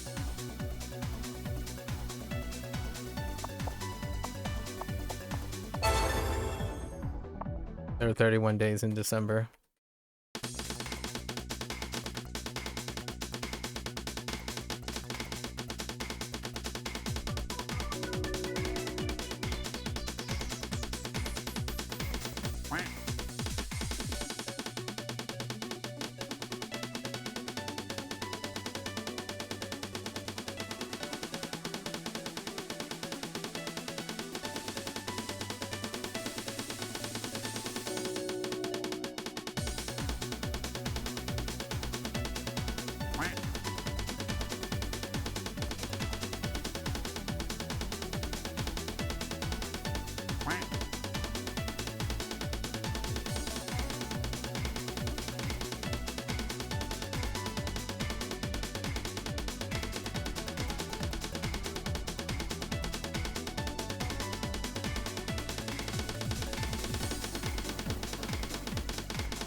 So weird.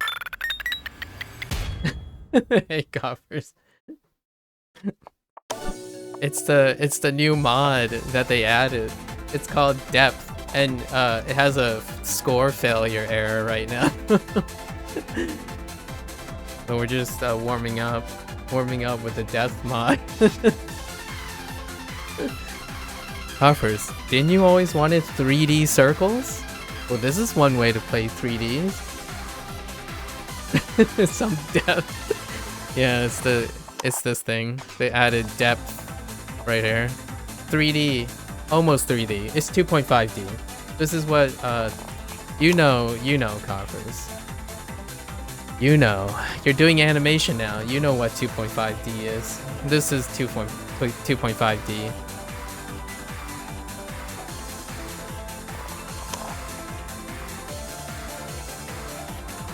Oh, what happened with Guilty Gear? Why are you saying strive? Guilty Gear?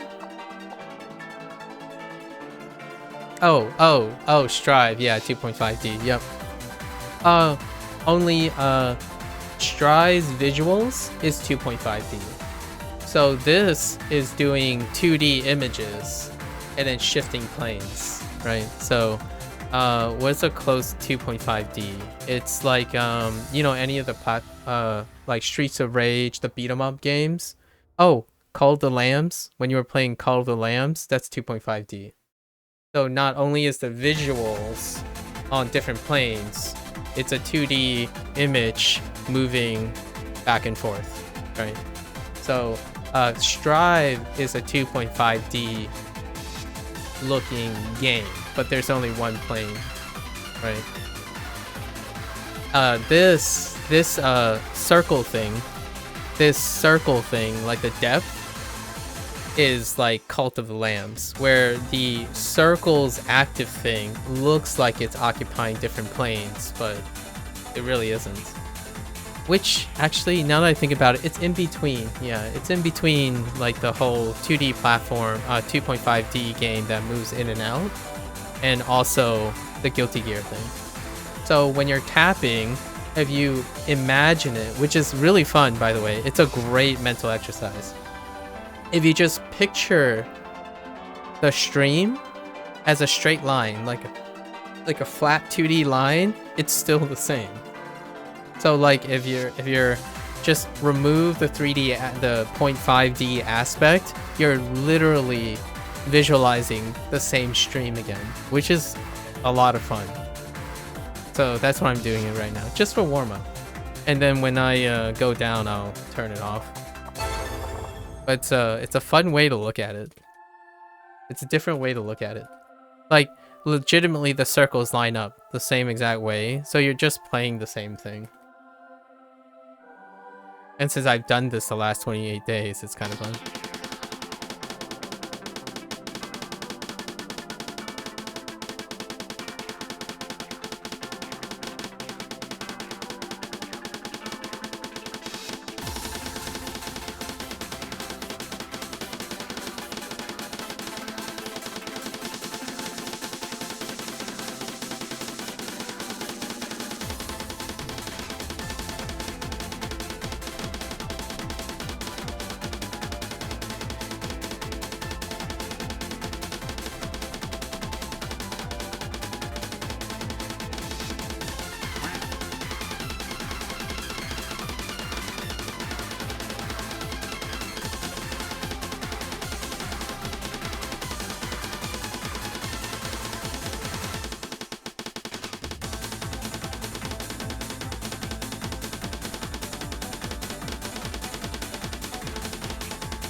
It's pretty funny.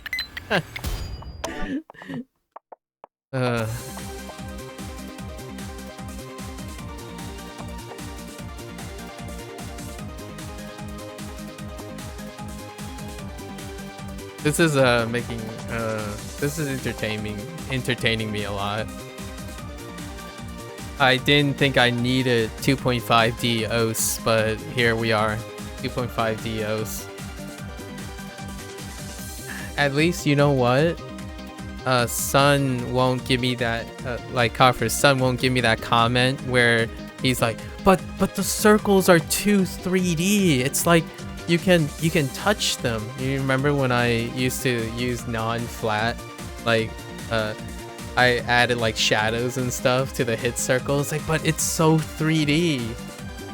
Like, all right, well, this is another way to do 2.5D without making everything actually look three-dimensional, which is kind of funny. I didn't think I need this, but I really do need this. I remember I tried to color so that the shadow actually looks like a button, right? As opposed to a flat circle, it looks like a circle with like grooves and stuff. And I remember Sun was just like, but nah, that's not me. It just looks too 3D. I'm like, alright, fine. Because with this mod, everything still looks 2D. So there's no like opacity change. You know, like when you were doing the 3D models, remember that light shows depth, right?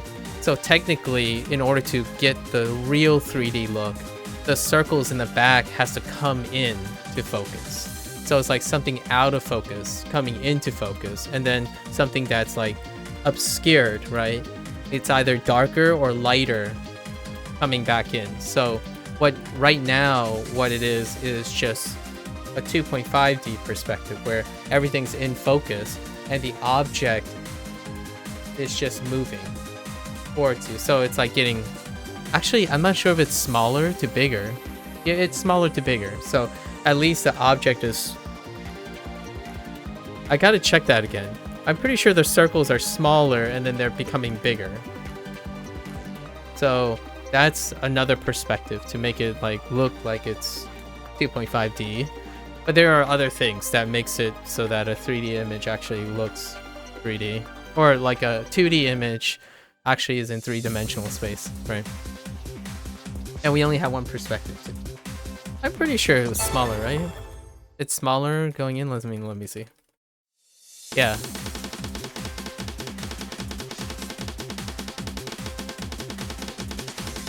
Oh no, it isn't. The circles are the same size. So the circles don't change sizes either. So this is like truly 2.5D in the sense of like there's no like perspective change either. The thing that's giving it perspective is the approach circles. The approach circles are what's giving it perspective. Yeah, the circles are the same size. So that's kind of why it's so trippy. Because you're not looking at a 3D representation. You're just imagining the plane. This is not what a true 2.5D thing would do.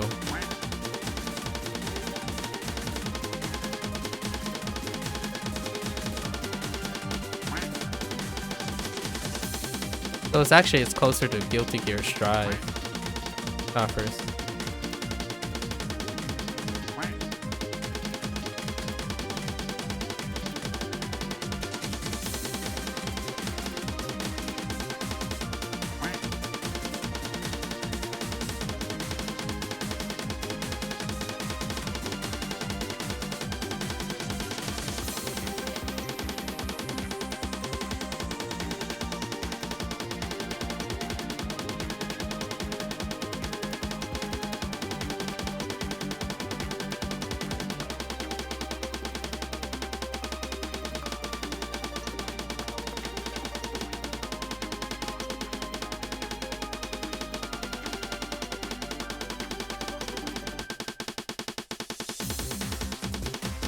Yeah, if it wasn't for the approach circle, it wouldn't be 3D at all. Like, it wouldn't have another dimension. It's just the approach circles that make the circle look like they're coming into the screen. Because the approach circles, the circle in the quote-unquote back, which is still the same size, is coming and it's having a handshake with the approach circle.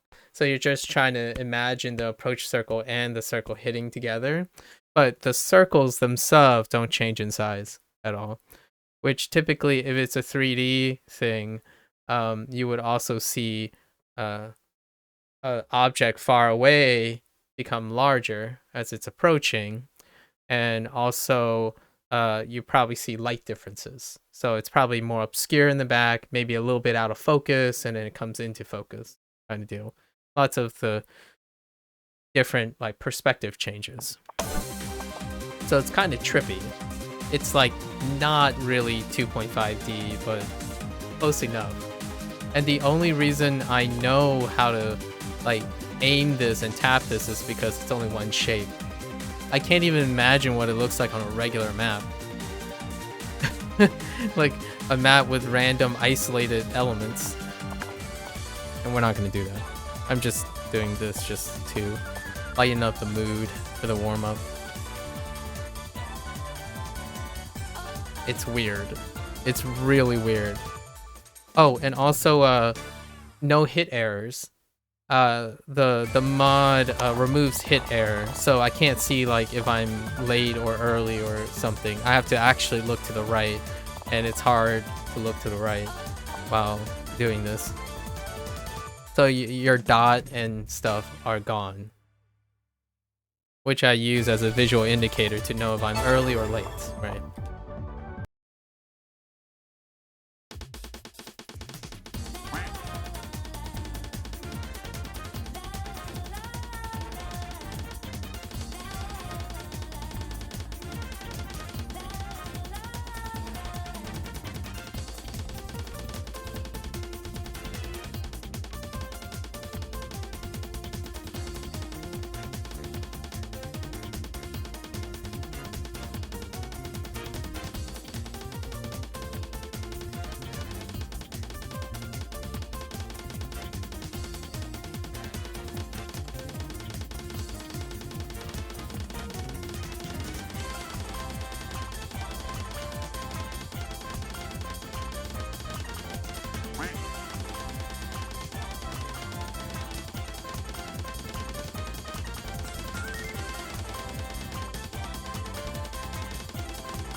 At least I think they're not changing in size.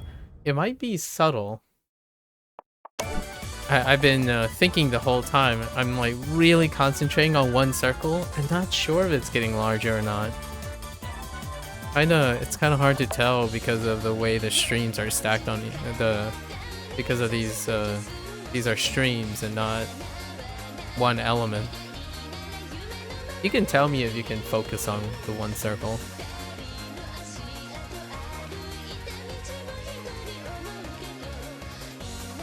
It's hard to tell for me.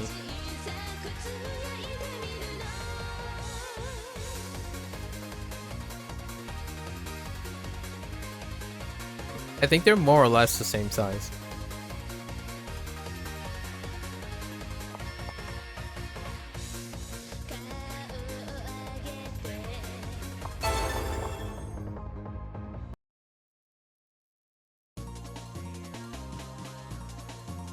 Oh, and also I'm playing with the background. I totally forgot about that.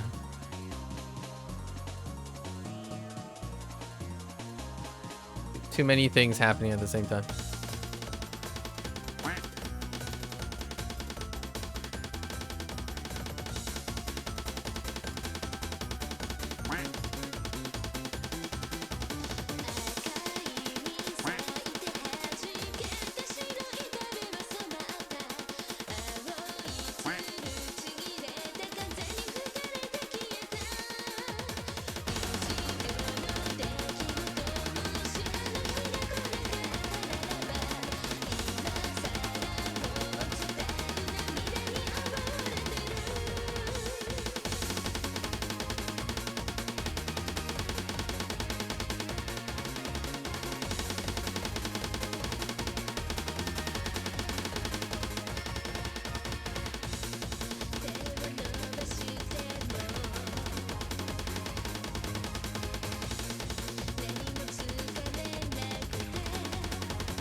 Holy heck, it took so long to figure out how the BPM lines up with the circles, man.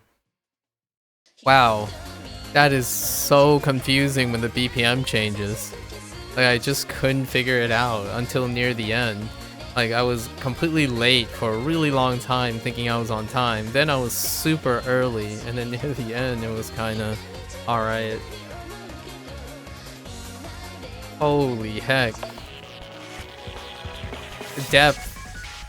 BPM really changes depth. Like, that's so weird. The reason why these were a little bit more consistent is because all 3 of them are 150. Gave me a little bit of time. But man, that throws you for a loop. We're only warming up still. No big deal. I'm getting like 8 billion fail to submit score messages.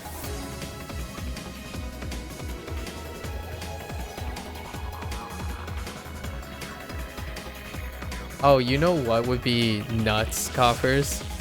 Imagine playing depth with easy. That sounds like depth.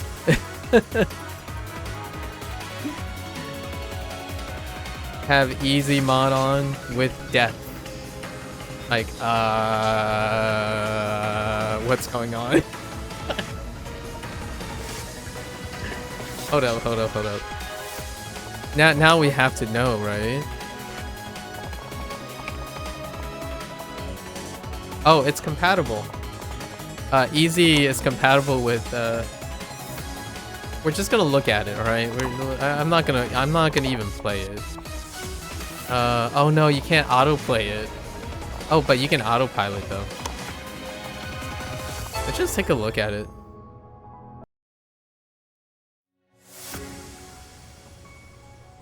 What the cursor's not even the cursor's not even where I think it's supposed to be. Look at where the cursor is.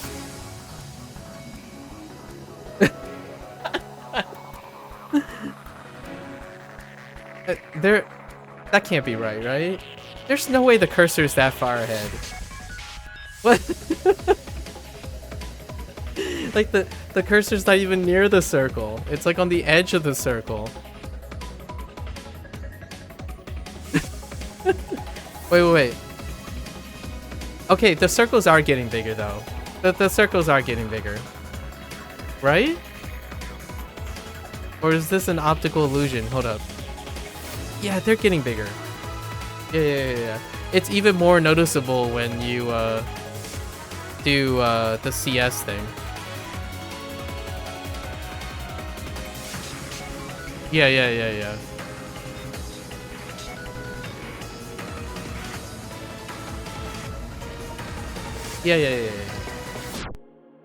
It's just it was less noticeable when the CS was smaller.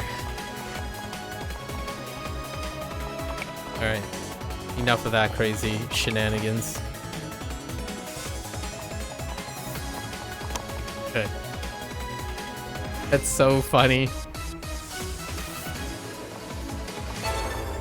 Alright.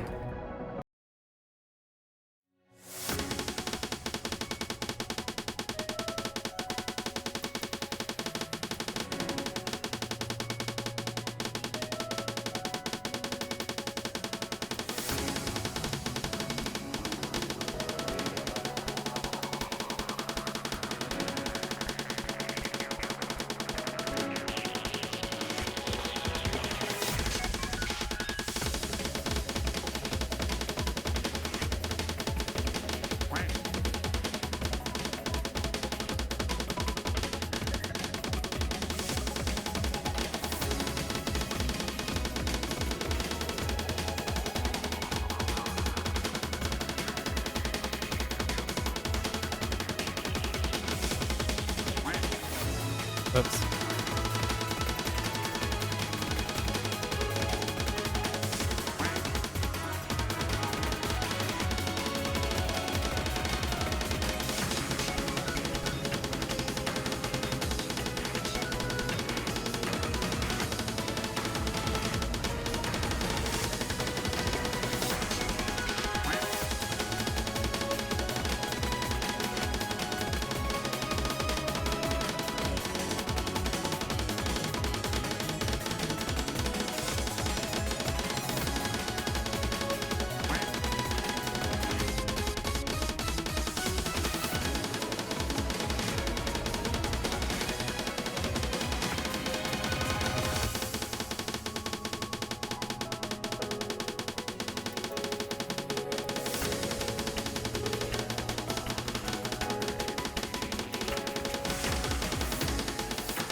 Ugh.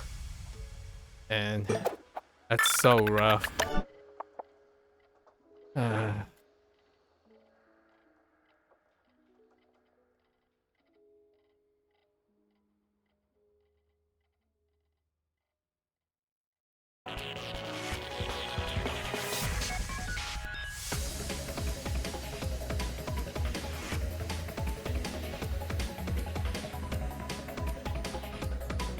My hands are really stiff right now.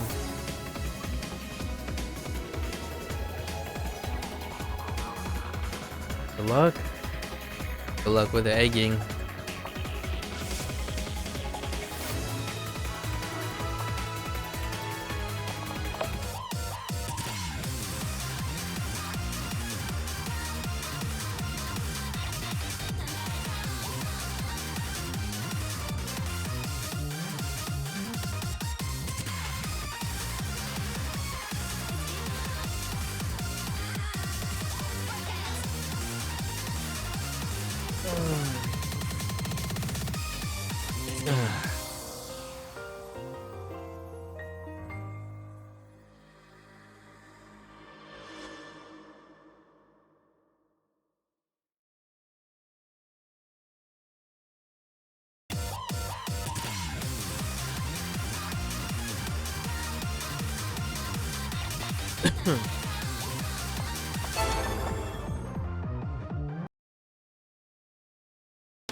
Almost there.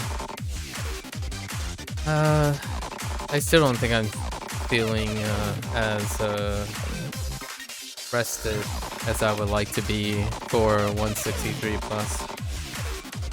Kind of tense. I was thinking if we slow down the warm up, maybe it'll lean in a little bit better, as usual. But still just feel just as tense.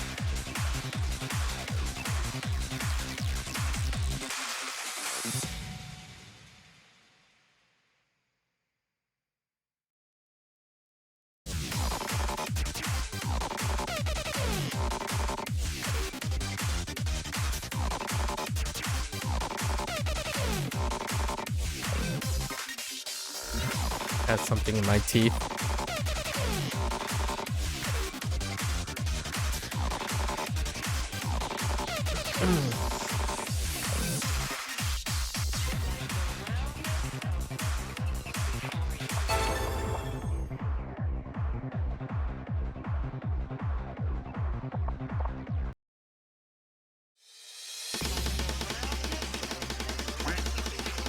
Excuse me.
Ugh.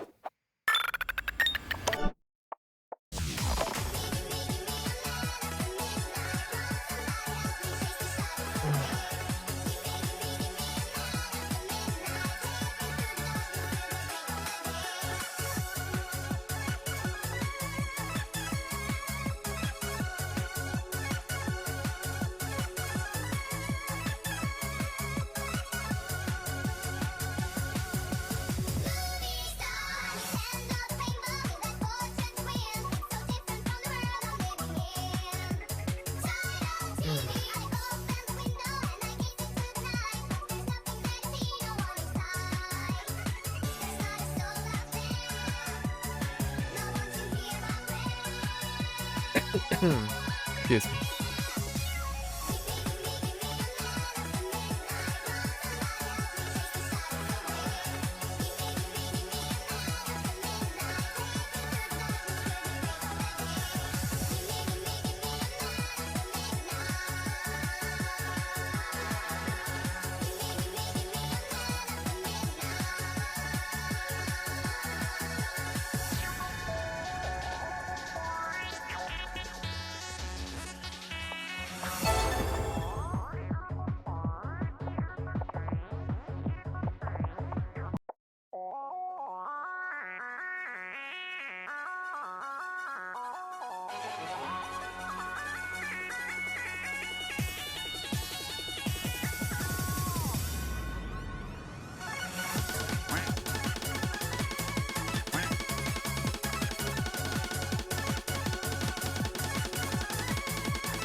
Ugh.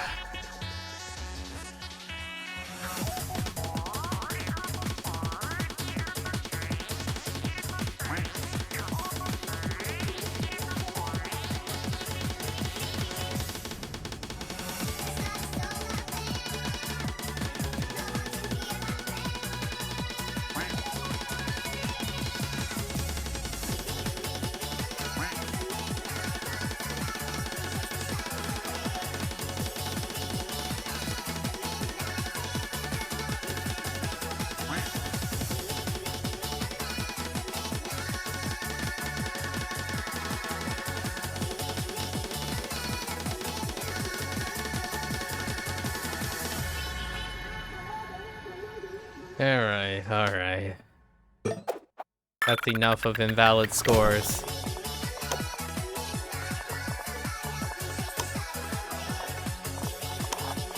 Okay. Oops. Oh wait, I don't even need to do that, I just have to, yeah. Okay.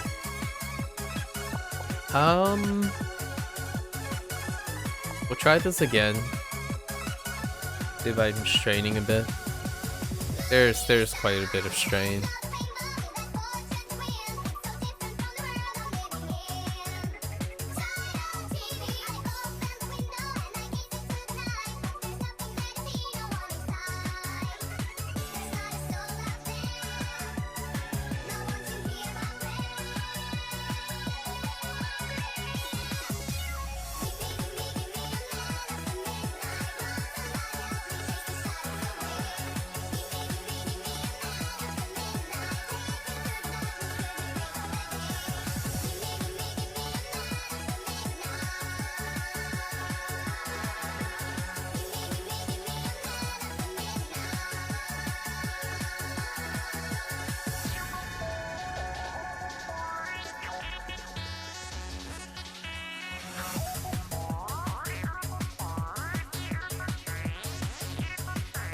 Hey.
Hmm.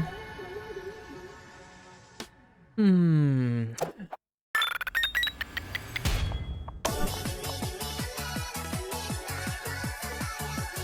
I could do some 165.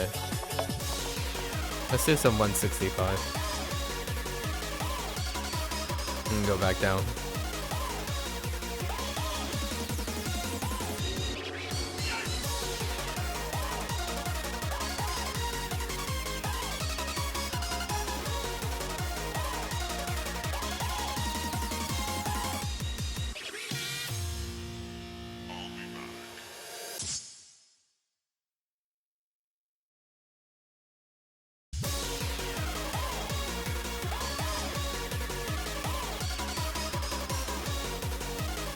Oh, I guess we'll see how this one goes.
Yeah, it took a while. Like, oh yeah, the purple mod is the alternating mod. Yes. All right. How the heckers do I change the color on your skin in laser? You don't. Yeah. You have to change it back in O stable and then lift it into the laser again. They had to change everything using O stable. Yep. Oh, Alex, you missed hey Alex. You missed the fun death mod. Like the death mod just got added. Death with a TH. It's a 2.5D way of playing. It's pretty funny. What would I change through in stable if it's fine in stable?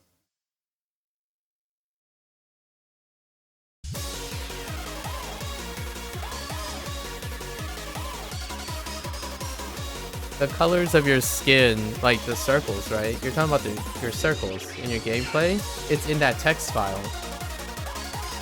So bring up the skin.ini and then use a hex converter, like a circle picker color. It's on the 245. It's like the 255 system, right? The RGB system. So you pick a color and then put it in the text file. You'll see it. It'll say combo 1, 2 to like however 6 or something. You have to pick a new color.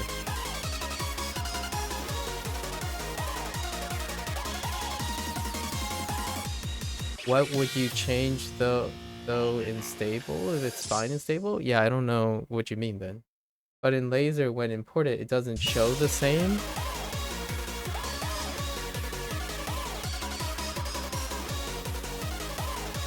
There's nothing you can change in laser. You don't have anything you can change. You have to change it in stable, and then lift it into laser and hope it turns out the same, or to your liking.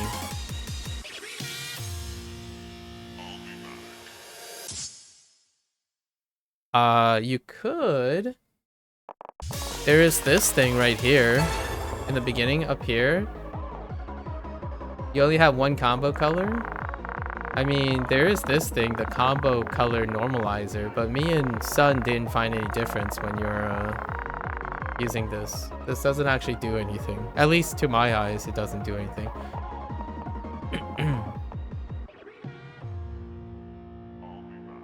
And you only have one combo color? Yeah, I really don't know. Then I'm still not sure what you're describing. Yeah, I still don't know what you're describing, which is confusing to me. Oh my gosh, coffers. I swear. This is the extent of my conversations with coffers all the time. Like suddenly he does something, he asks something, and then he's like, no, never mind. It's fine. I had to disable to pep settings for okay. So you had this stuff. The skin color and stuff still enabled and whatnot, right? Yeah, fair enough. That's probably why your color stuff keeps changing or something like that. Coffers, you're a pep. Check this out, Alex. Check this out. We were warming up using the depth mod, but we're at the end of our warm-up, so now we're gonna step down soon. But today we're gonna try to do 165. But check this out.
I can't imagine ever wanting to play on this mod. I mean, I played on it all the way up from 120 all the way up to 163, just because I'm just warming up, right? So if I'm warming up, it's about just getting your fingers moving. So I did it with that just for fun. There's an error message because it doesn't submit scores when that mod's on. It's incomplete right now, but it's pretty funny. I play a few games. I played a few games where the sync when you're timing and stuff. Like for example, oh actually I take it back. That game is pretty static too. But there are a few games that I've played before where the object is coming at you. But the approach circle, when it's like slamming into it, that's next level right there. Like you have to imagine the circles and the approach circles meeting. So every time you're just looking at when they're meeting. It's so trippy.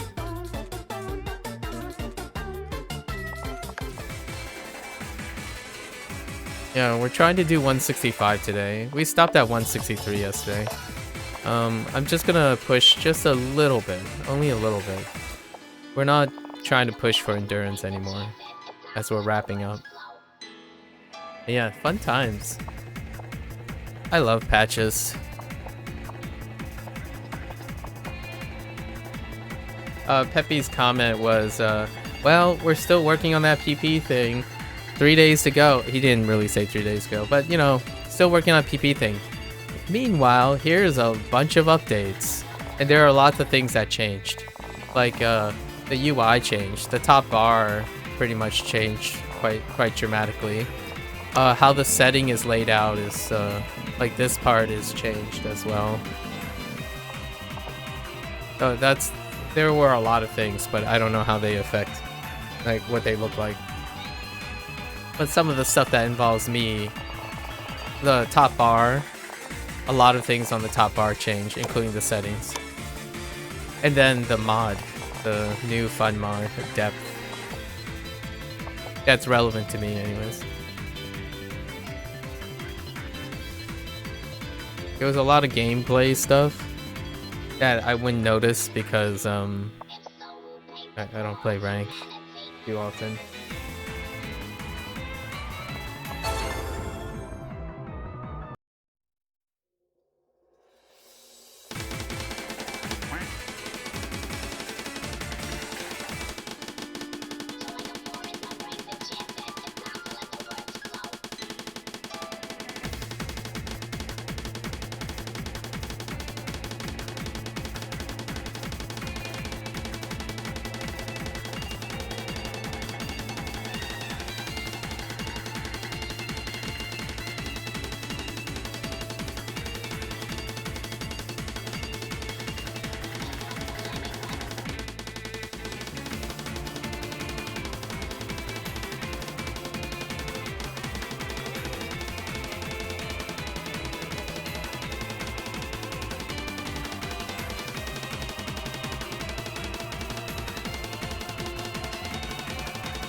Hey.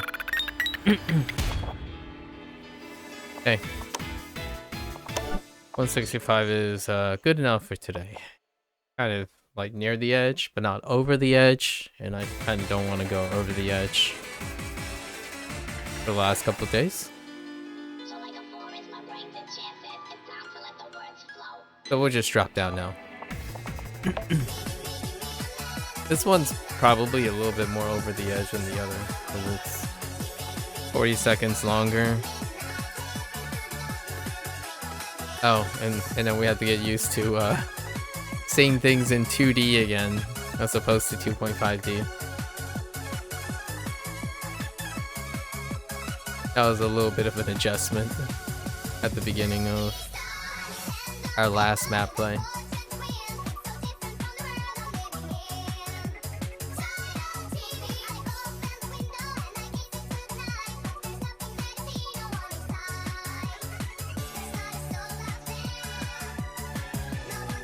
It definitely says a lot that since I started the alternate thing, I haven't set like a score that is in the top 10 of my local. You've been fishing in Minecraft all day? Banger day, dude. Fishing sounds so much fun. Okay, real talk though. I haven't ever really actually fished before, like in IRL, but man, there's something about fishing in games, man. I play a lot of indie games, right? And a lot of the indie games usually have mini games. And you bet your butt, if there's a fishing game, I'm all about that life. I kid you not. It was a Yakuza 0 moment where I spent the whole day trying to gotcha a fish. And that's just it. That's the whole thing. So it was like 4 hours of trying to gotcha a rare fish.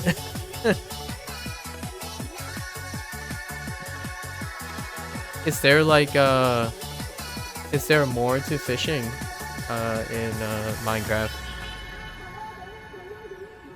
Like, give me some of the details of what fishing, like the things you can do with fishing in Minecraft. I don't really know these days.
Ugh, my finger twitched near the end.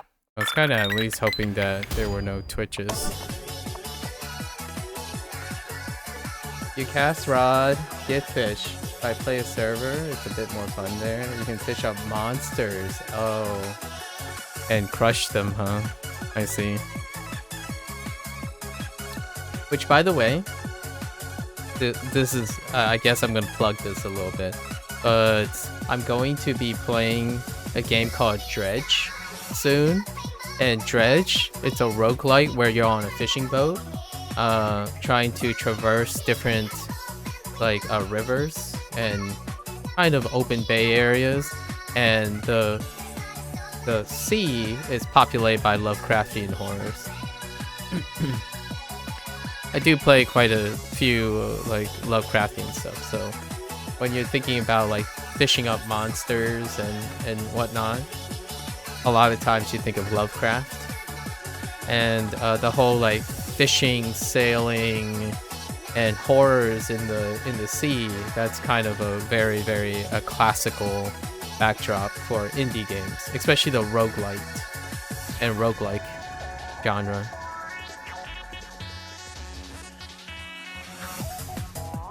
I do quite like fish. The dread from, you know, chaotic creatures in the sea and ocean is kind of a classic.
Huh. We're really relaxing into our comfort zone here. Logging in a few at the top, you know? That was quite a bit relaxing. Not pushing too hard these days.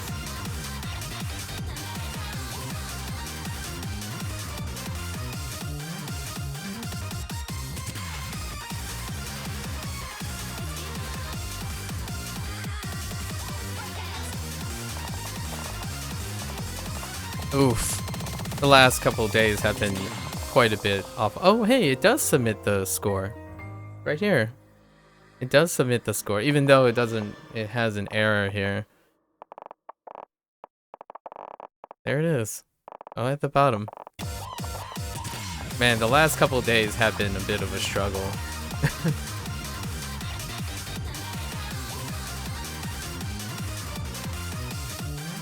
Not today, though. Not today. Probably because the depth mod was so fun.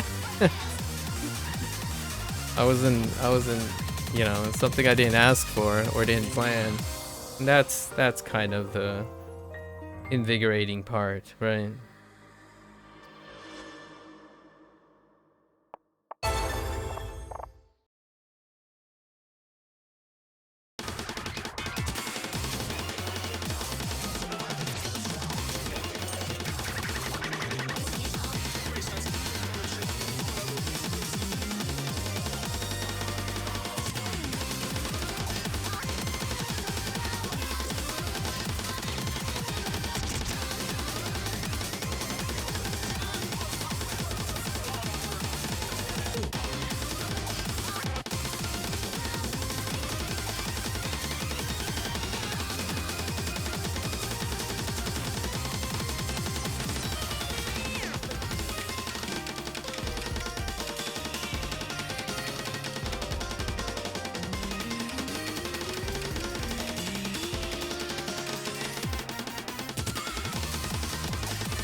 Darn it. I struggled a bit in the beginning. I don't want to do that again.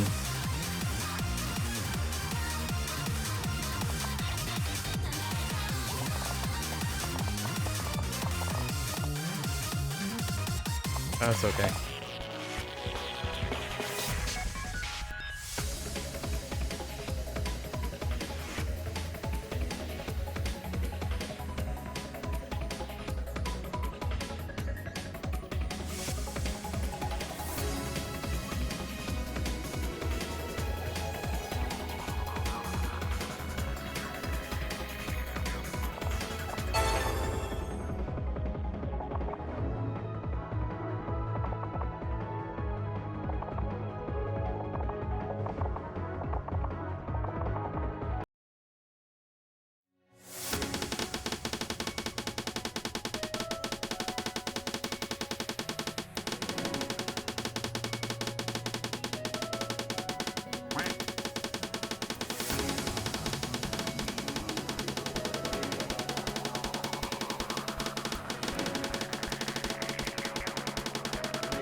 Oof. Okay.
That was a bit of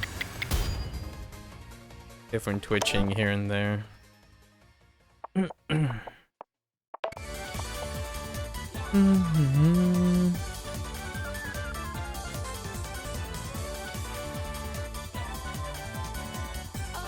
Excuse me.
Hmm.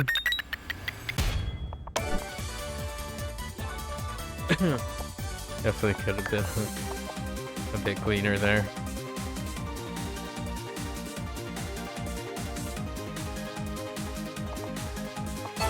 Took a bit to adjust.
Yeah, that could have been a bit better too.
Yeah.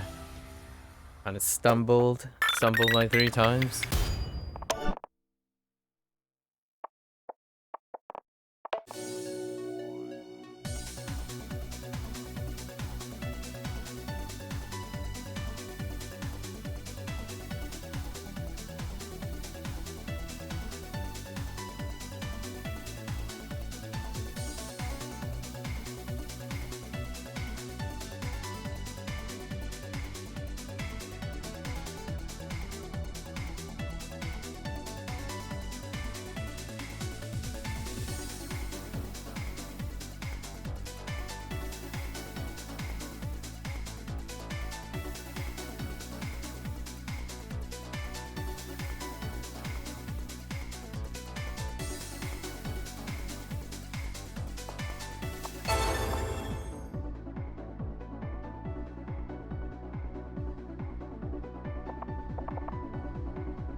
And I was really hoping no twitching, but it twitched at the end. I single tapped, or I hit a button twice.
That's kind of annoying.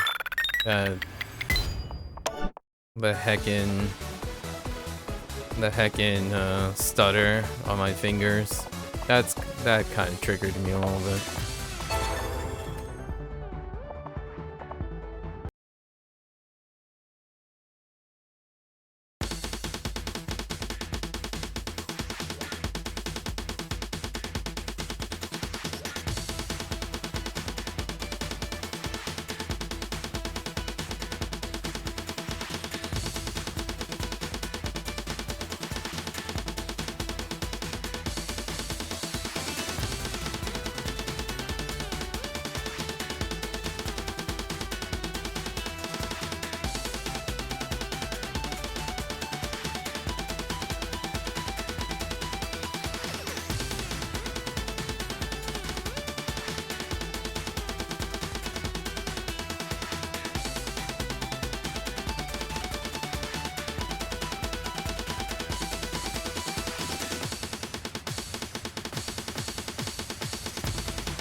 I shouldn't have been. That's sloppy. Kinda sloppy. Okay.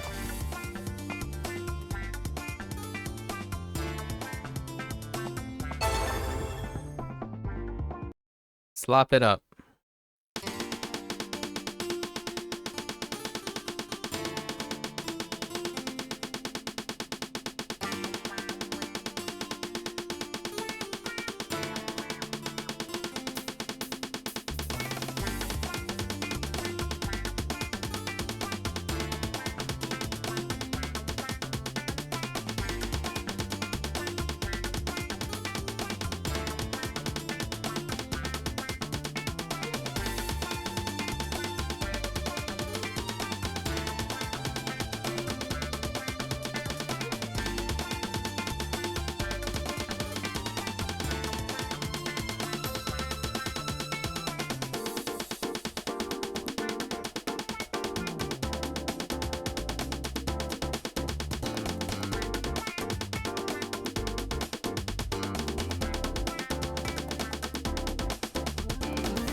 That was pretty sloppy too.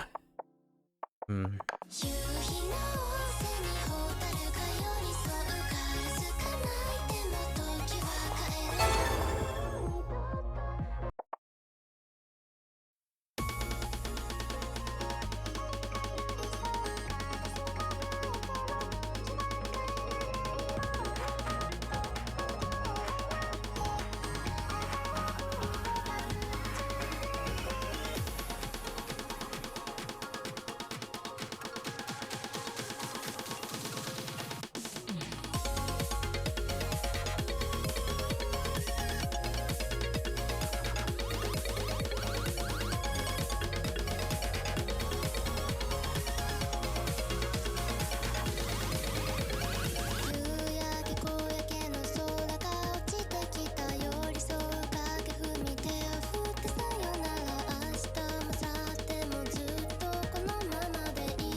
That got a lot sloppier too. No excuses. No excuses. I did, well, there were 2 or 3 places where my finger stumbled. That's fine. Last but not least.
That was a bit sloppy too.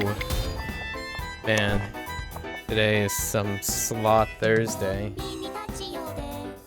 Alright, you know what?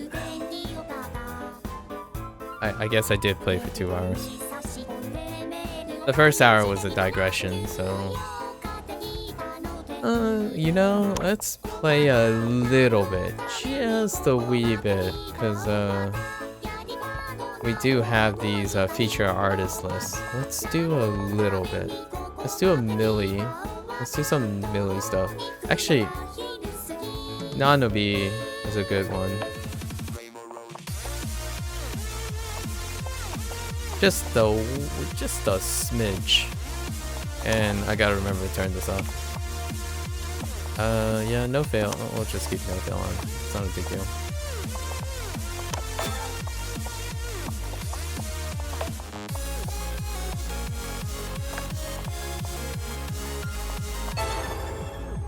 Let's play just a little bit, you know?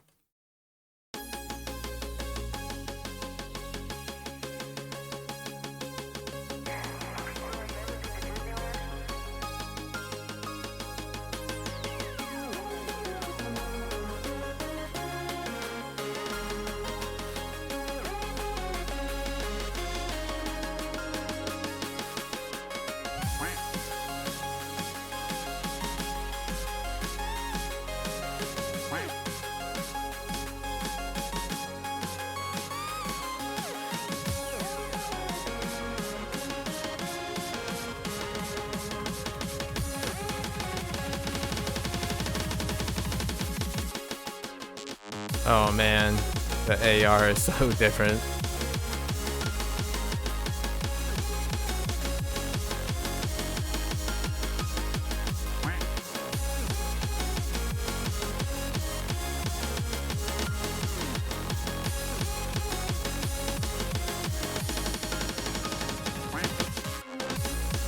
Oh my gosh, the background.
That was a double.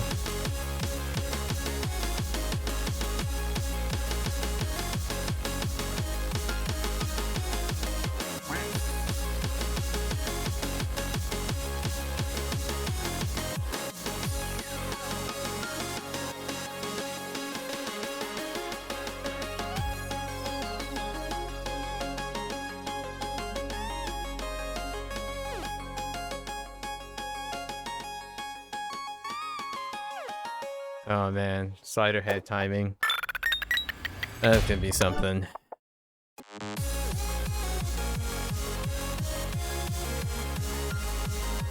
What was this?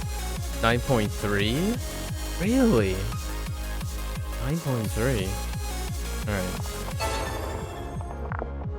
As much as I like the background, let's see what happens.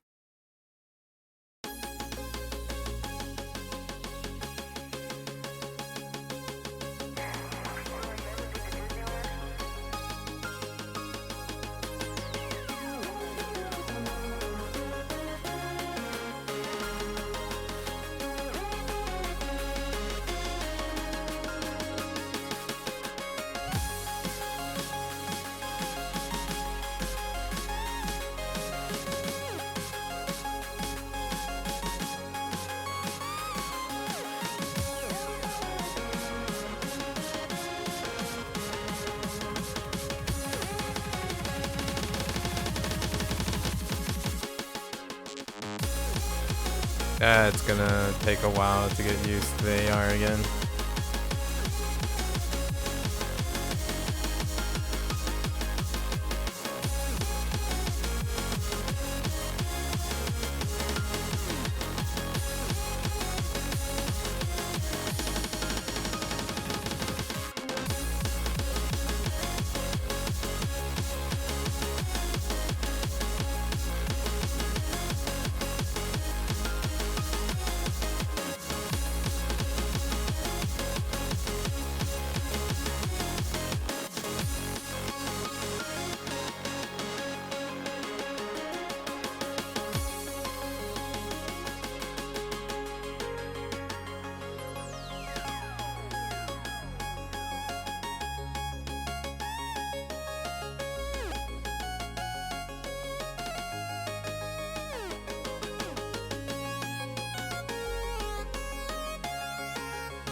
That was a double. My bad.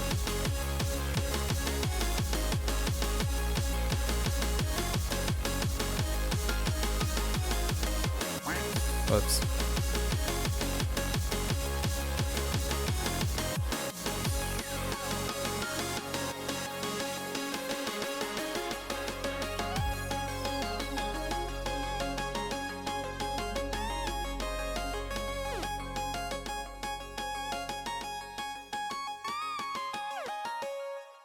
Not bad. I think our aim is still intact, more or less. Just one miss aim. That was more of a misread. Yeah, 2 misreads. This song's a jam, though.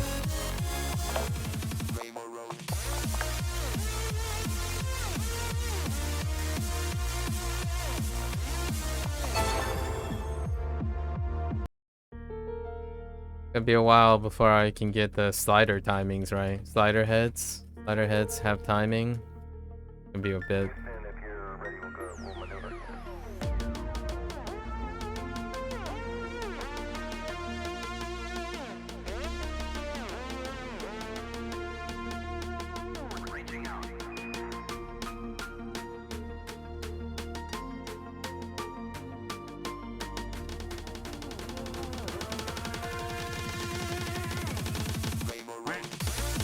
Oh, that approach rate.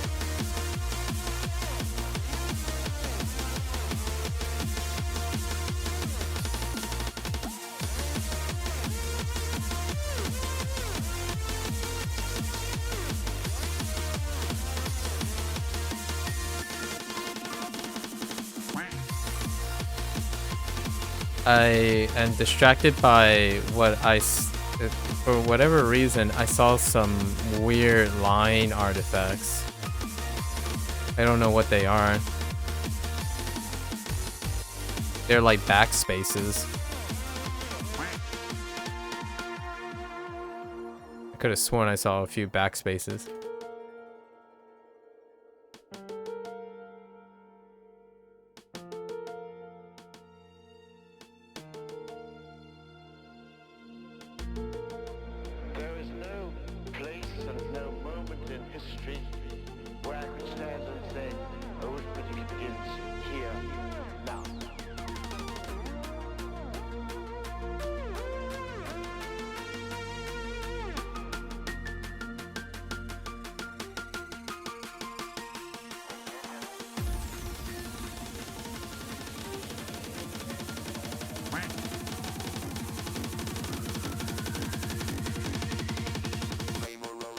Yeah, man, that's gonna take a while.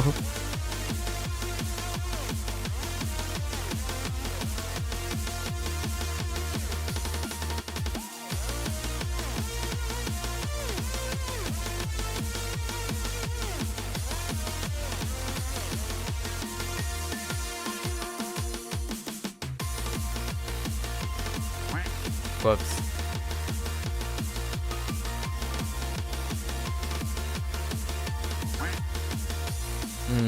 Triple. Yeah, what does that backspace mean? What the heck?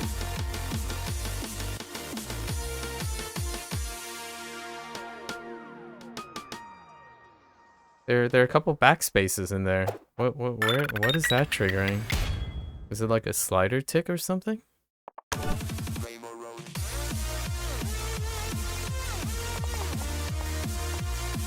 That's actually not too bad. I'm gonna be real. Like, I don't think like, it's not much from 11 months ago.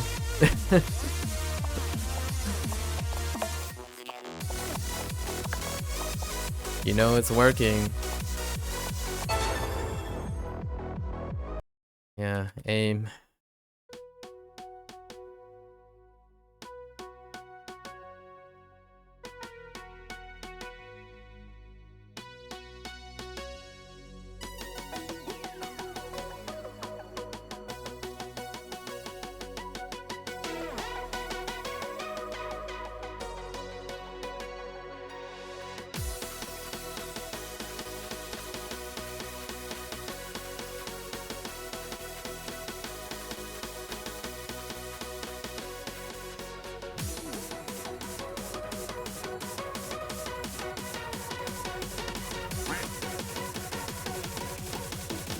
Oh, those are doubles. And I totally started that shirt, the burst early. No way to stop it.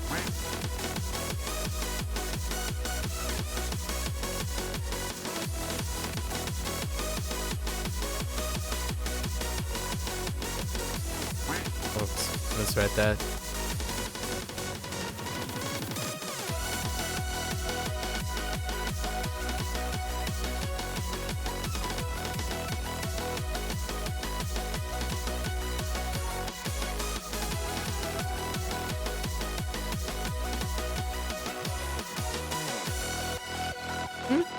It's okay.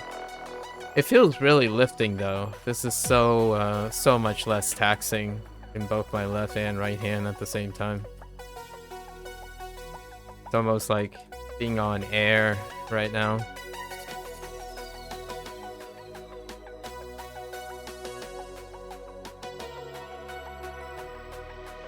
Everything feels so light.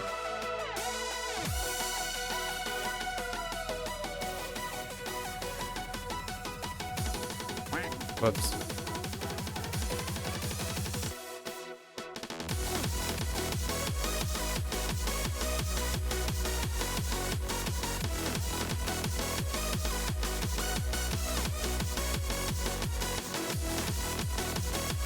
Oh.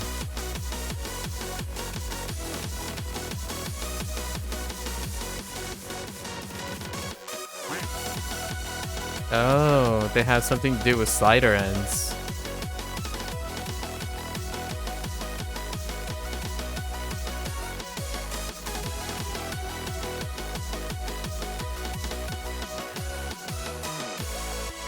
Okay. So they put an indicator for slider ends. It's like a backspace. Alright, let's play a few more. I don't want to get too into this.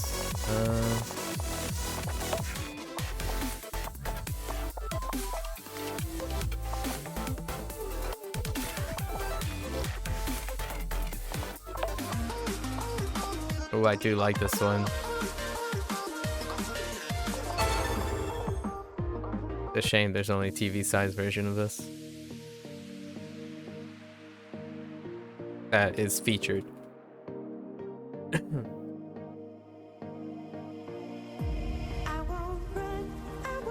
Or it might actually be the actual length. It is 2 minutes.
Whoops.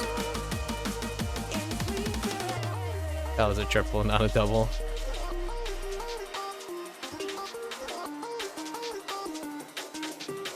Yeah, this is so much less strenuous.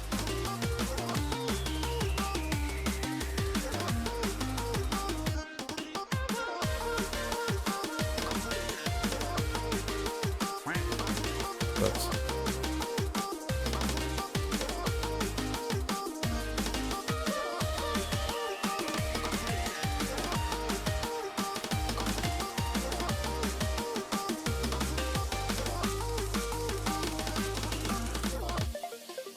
Oh, the song is so good. Such a good song. Okay.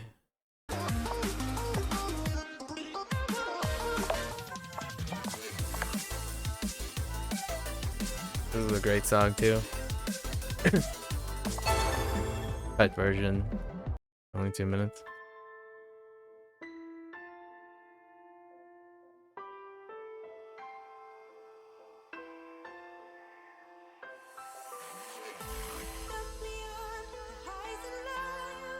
This is a great background as well.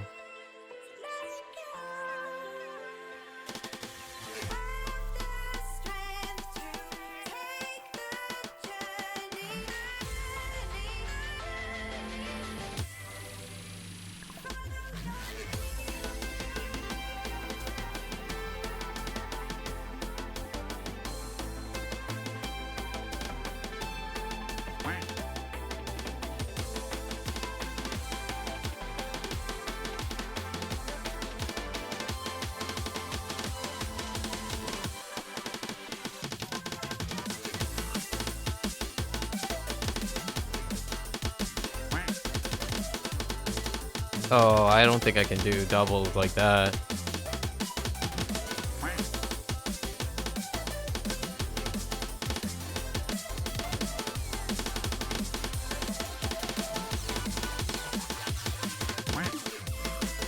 No, those are gonna need practice.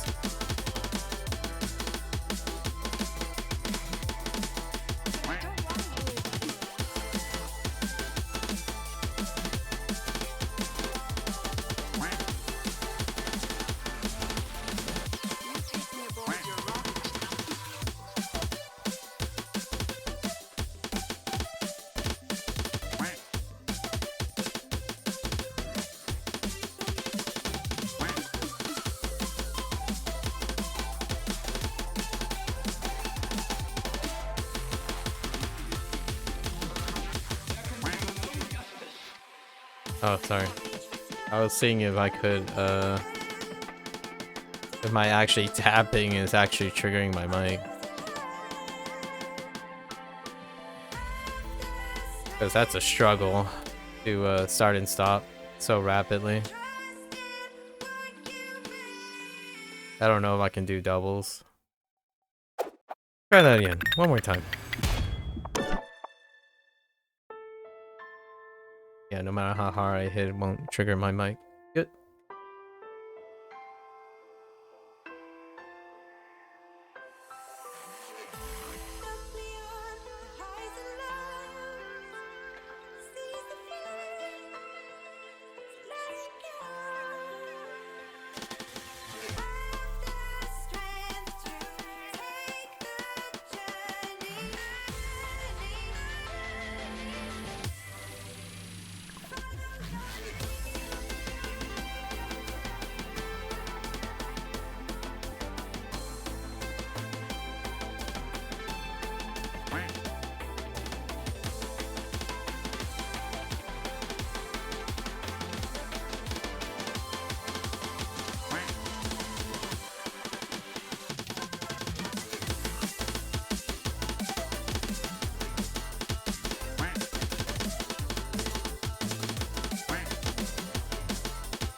Yeah, start stopping.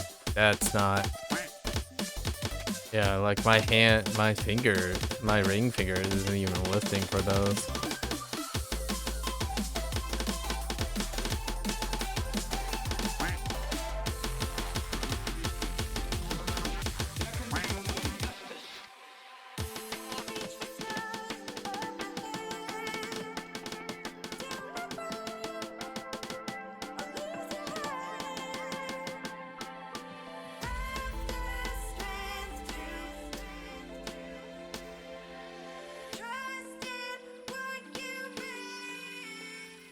That's gonna be a while. That's gonna take a bit.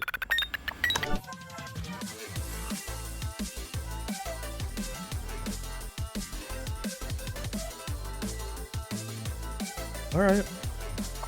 That was kind of a little fun thing to do for a little bit. Alright. We gotta switch gears. Alright, that's a wrap for today. The depth mod. The depth mod is definitely something to play. It's a pretty entertaining novelty.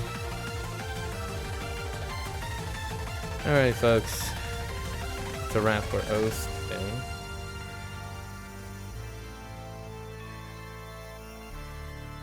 Be back for last 3 days.